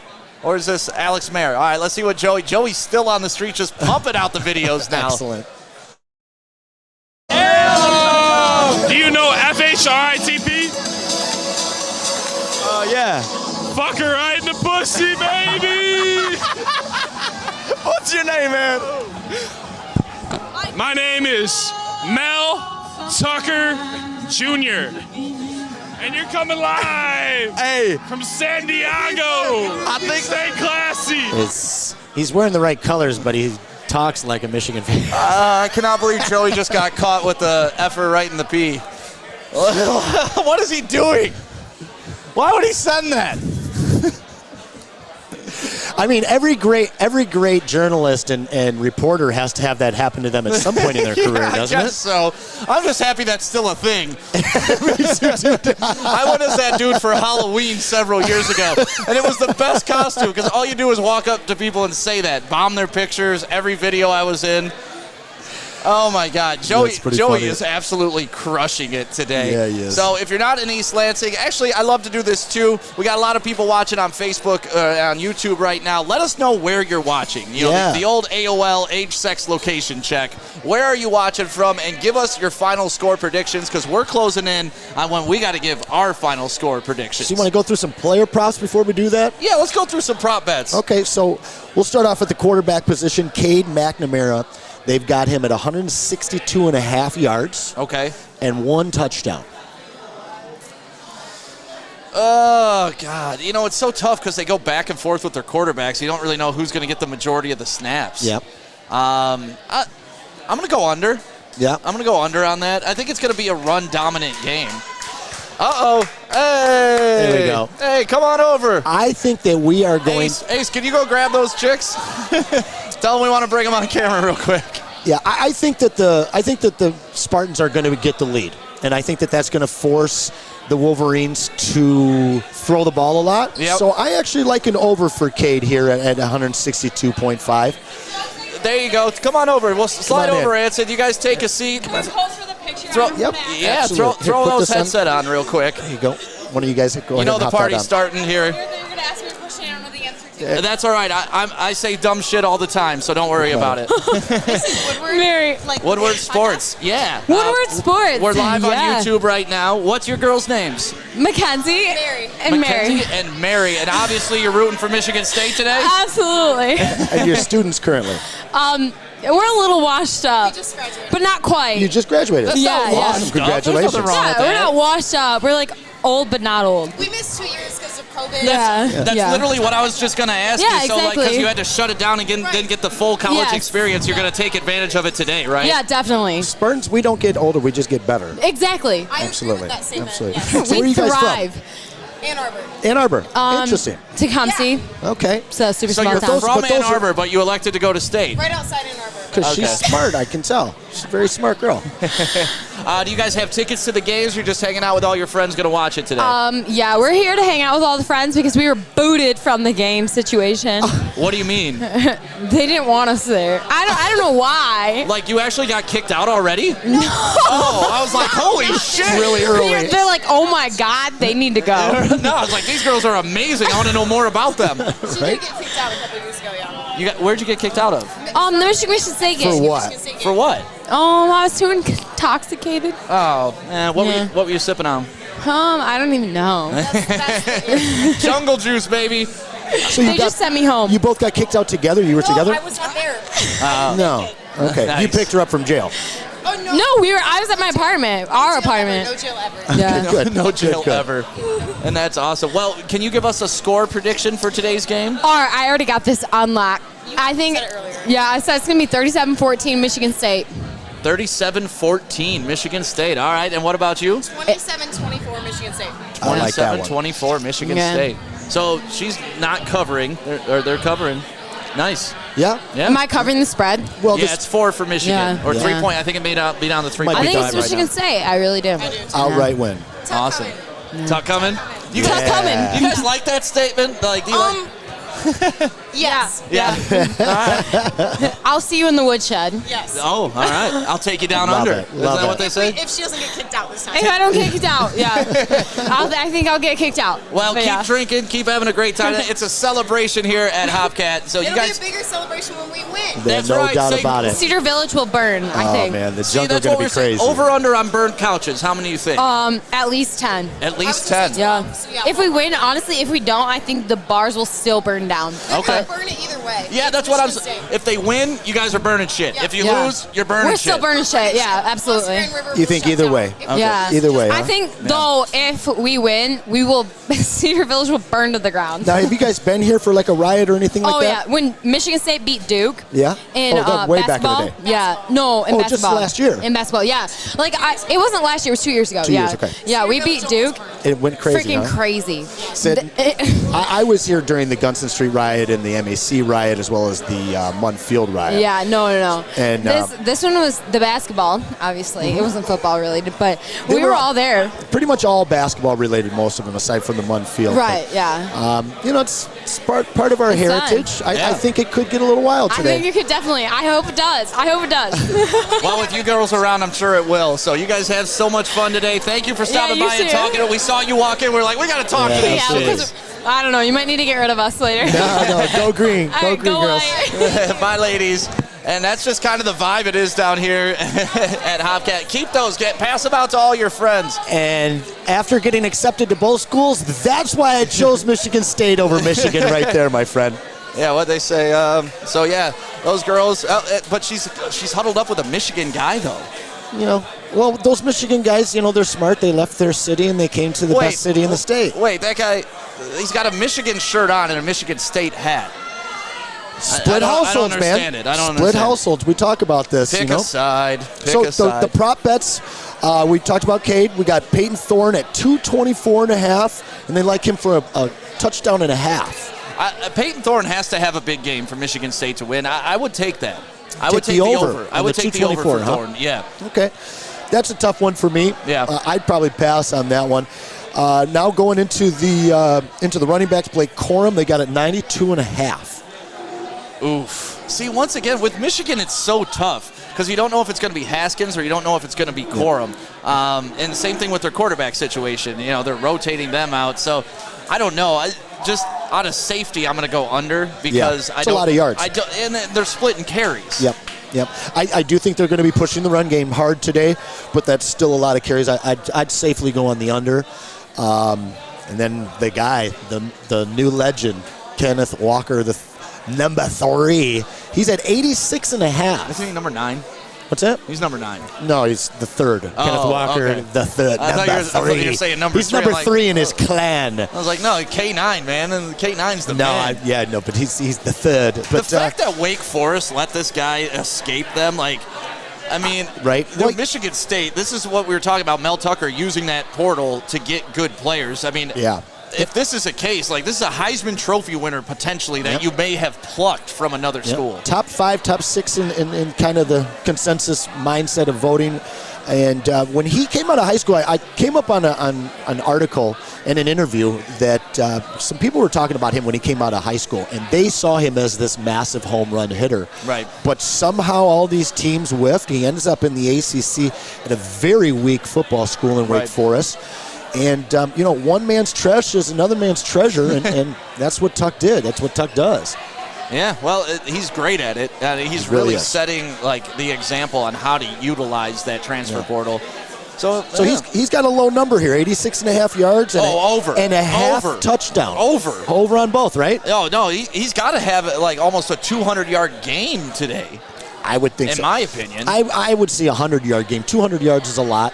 It is a lot, but he's more than capable of it. 100%. I mean, he can do that in 3 plays. Right. We've seen it. Yep.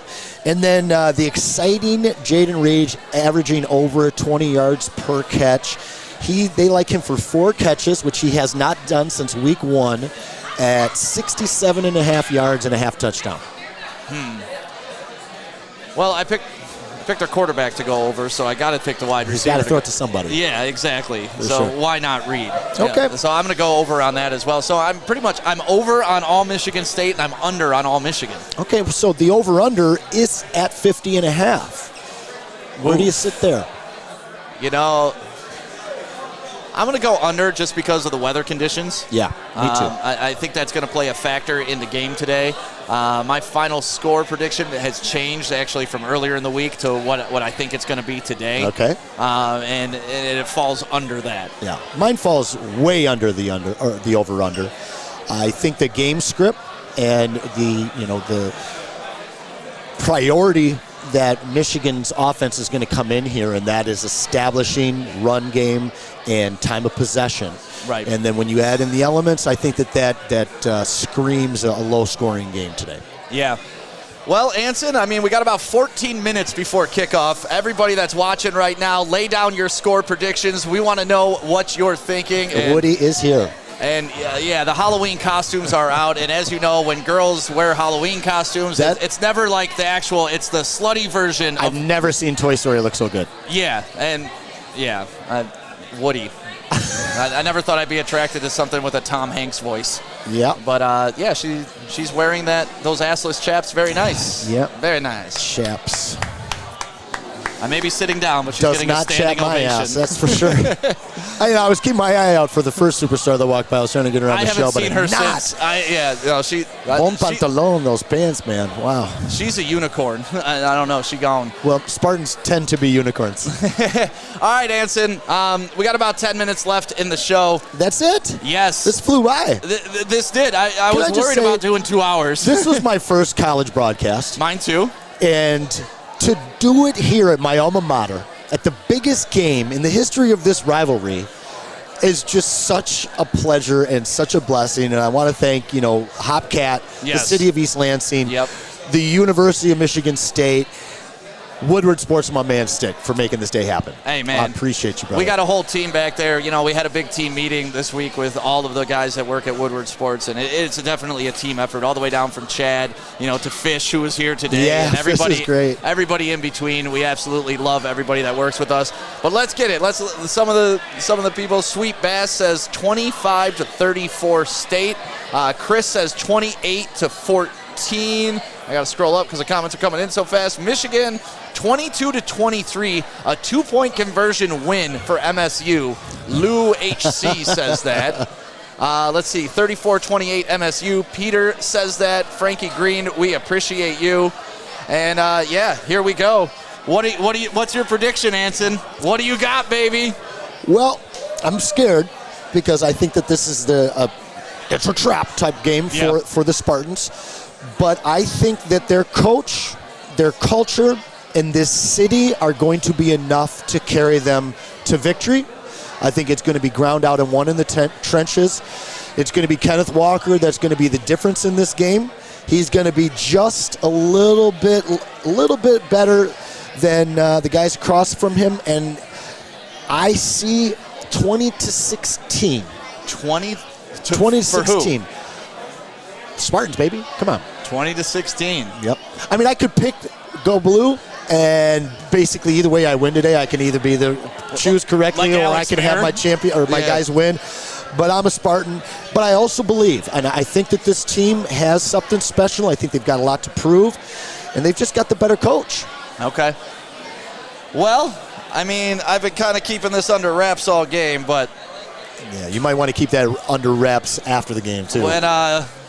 When you get your own jersey, it's a sharp-looking name on there. I did not buy this jersey. This was a gift to me, just so everybody knows, because I've been saying all day I'm in between. I don't have a side. So if somebody made me a Michigan State jersey, I would also wear that as well. But when Jim Harbaugh got to Michigan, I was working for a local radio station in Detroit, and he sent us all jerseys and kind of won me over in that moment. So I am taking Michigan today, 23-20. Very close game. Gonna come down to the fourth quarter. Gonna come down to the running backs on each side. And I got Michigan pulling out a squeaker. So you're saying your allegiance can be bought?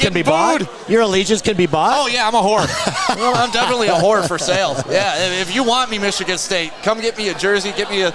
But isn't this sweet, man? See, it's back when they had Adidas, too, so that's how you know how old this jersey is. This is an actual vintage shirt from, like, the early 80s that I found this old stuff on here, and I think with all the fade, it is so much sexier than that trash you got right there, bro. Listen, that shirt's about as good looking as Taylor Lewan's shirt that he was wearing, man. Buy some sleeves, homeboy. I love it. I love the rivalry. I love it. I love everybody commenting right now. The only thing I like about that is the name on it. That's all I like right there. It is slick looking, man. This guy's all right. Stick. I'm a fan of Stick. There you go. There you go. So I got Michigan winning this game. We are live at Hopcat. If you're watching right now and you want a place to come watch the game, definitely come here. It's awesome. The Michigan State marching band is on the field right now. Oh, boy. The intensity's picking up. I mean, we felt this ramp up literally since 6 a.m. this morning when you got to my house and we drove from Detroit out here. It's just been a steady ramp up of excitement. Yeah, dude, my heart's going through my chest. Like, I was excited for this broadcast. Right, it'd be my first college one. I was a little nervous. But the fervor, the fever, the vibe that's here right now is overwhelming. You could be not a fan, not care about this game at all, and it's going to be impossible for you not to be affected by the atmosphere that's here right now. I'm hyped, man. I'm a little nervous. I'm hyperventilating a little bit, but game starts in not 40 minutes, man. No, 8 minutes. It starts in 8 minutes. Oh, that's right. 8 minutes. Is it 12:30 kickoff? No, it's 12 o'clock, bro. Is it? Why the hell do you think we're doing the pregame for 10 minutes? Hey, man. I thought we had a half hour to break here, but I guess not, eh? What we got to do now is talk Westfall into staying up here and partying with us. Oh, dude, can we do that? Because he's got somewhere to be at 4 o'clock, but if we can get him off that 4 o'clock it better be something amazing. We will wind up at the Pike House, and, we can talk to a couple of those girls. My very first party, and I was here back when we had Welcome Weeks still. My very first party at Michigan State was at the Pike House. So full circle, baby. I would love to be there partying with you. So thank you to Alex Westfall, our producer. Thank you to Ace for showing up. Thank you to Fish for showing up. Everybody watching on YouTube right now. Thank you, Hopcat. Yeah, thank you so much, Hopcat. Gypsy Vodka. Make sure you pick up a bottle of Gypsy Vodka. We did some shots this morning, and it was delicious. Shot. Well, as a group, we did some shots this morning. Oh, you want to hop on? Come on in here, slide on over. We'll get one more guest in before we get out of here. We got a little bit of time. Amazing. Sweet. Love it. Put the headphones on for you. We might have to switch since you're the Michigan fan here. Hey, your name's Tony. Tony Grant. How you doing, Tony? I own Jolly Pumpkin. Oh, you're the one I've been talking to. Fantastic. Tony is the one that set all this up for us. Jolly Pumpkin, you guys are doing a great charity event today as well, right? Can we talk about that real quick? We can. So, 1997, I signed with Michigan to play football out of high school. And then I transferred to Michigan State when I realized, what am I doing at U of M? I like this guy. So I played under Coach Nick and then under Coach Williams. Wow. And then several years ago, a teammate of mine's son got diagnosed with pediatric brain tumor. And I started raising money. And it's turned into Rivals for a Cause. Okay. And this year we're raising money for the Dave Thomas Foundation for foster care adoption. Awesome. And I've got two girls that are adopted. Awesome. And so the Dave Thomas Foundation is here. We're across the street, unfortunately, but we love Hopcat. Yeah. Great customers of ours. Hey. Hale and Sparta beer. Anyway, I just wanted to come and say what's up. I'm glad you guys got over here to do this. Yeah, I can't thank you enough. I got to know, what position did you play? I was an offensive lineman, but a very backup. And I was the long snapper. And what was it like to play for Nick Saban? Intense. Yeah? Yeah. He runs it.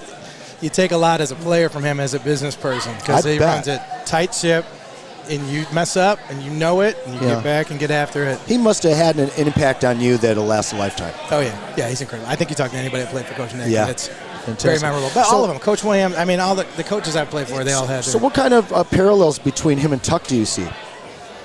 Intensity. So Coach Tuck was a GA when I was there, when I transferred in. The level of intensity and just get after it, that workman's attitude. Yeah. And, you don't put up with anything, and we're here to play football. It's there. You can see it. And that doesn't go over well with a lot of the youth in sports right now. But with this team and his approach, it seems to just click. Yeah, he seems to be able to balance being the strong arm, but the good guy. He's got the ability to engage on a different level that Coach Saban was more untouchable. Yeah. But he's great. I mean, he's amazing. Okay. But Coach Tuck has that also. He's approachable. Yeah. He's a guy's guy. And I'm not saying Coach Nick isn't, but he also has, you want to win for him. Right? Yeah. He's even had us back. He's put a lot of investment in the old guys, to come back and be a part of this. And so I think, he's got it. He's got it right. Yeah. He's a great guy. He's a great person. So, anyway. Well, no, don't rush yourself out of here, man, because none of this happens without you. So thank you very much for that. I wanted to come stock and say, I'm glad this worked out for you guys. It worked out great. And one thing that I do love about this is the community that you guys have as bar owners around here. I've worked in Canada and Windsor for a long time, and a lot of times when you have bars right across the street from each other, it's a little, like those are my customers, but not only were you happy to turn us over to Hopcat, you made this happen, and you could tell that this is just a great community to belong to up here in East Lansing. Joe McMahon, who's one of my sales directors, he's local here. He's actually a great friend of mine from a long time ago. He used to work here, too. And so he put it together. We obviously were going to make it happen, but the community in craft beer, which is what we do, Jolly Pumpkin and North Peak Brewing Company. It's it's collegial. It's all of us versus the big guys. Yeah. And Hopcat is a huge craft beer bar, huge account, amazing. They put craft beer on the map. So we're more than happy to do that for our, they're a good customer of ours too. Spartan love, man. That's right. Spartan love. Right. That's what I'm talking about. Absolutely. Well, look forward to a lot of big things with you, man. Thanks, and I really appreciate getting introduced to you. And good luck today. Go green. Go white. And we go need you a prediction. Guys. We need a prediction. Oh, yeah. We can't let you leave without a prediction. I usually steer clear of this kind of stuff. Right? We've had everybody give one today. There is no chance my dogs are gonna let them down. So, it's going to be a battle. It's going to be one in the trench, and especially on the Michigan defensive side of the trench and the Michigan State offensive side of the trench. Yeah. That offensive line and defensive line is going to be the key battle of this game. Yep. And that could make or break the whole thing because of Michigan's secondary, and Michigan State's got all their potency in the backfield and the outside. But I think it's going to be a tight game. I hope both teams are undefeated every year coming into this game. Frankly. No doubt. This is amazing. It is amazing. I take my Spartans. I call it by 3.5. Okay. Ooh, all right. MGM, you can thank me for that later. Your 4 points. Well, thank you very much, everybody. If you want a great place to go to in East Lansing, Jolly Pumpkin, right across the street from Hopcat, where we're located right now. Enjoy your craft beers over there and just everything that they have going on. The charity, go support them. Rivals for a cause. It's an amazing thing. Adoption is such an important thing in today's age because, not to get too sentimental, I know we're hyped up, but like one thing that I always tell people that I was very lucky with my parents, I never had to doubt that I was loved by my parents. And so many people grow up not knowing that, and for a kid to get adopted and just feel love and know that somebody has their back, it totally changes their life. Yeah. Totally changes their life. So you're a great human for doing that and providing better lives for people and for passing it on for others. Thank you. I appreciate it. You guys are great. Yeah, thank you. Congratulations on everything. Appreciate it. I know you got Stray. Strayhorn, yeah. And you got Musalam, so you got a crazy crew and we got too, Braylon, so we got the other side of the coin as well. I love it. Keep it up. Hey, thank you, man. We are live from Hopcat. We're going to enjoy the game. Have a great rivalry Saturday, 7-0, 7-0. Someone's going to take the L today. We're going to find out next. Enjoy the game. Thank you for watching the pregame show right here on the Woodward Sports Network, brought to you by our people at Gypsy Vodka.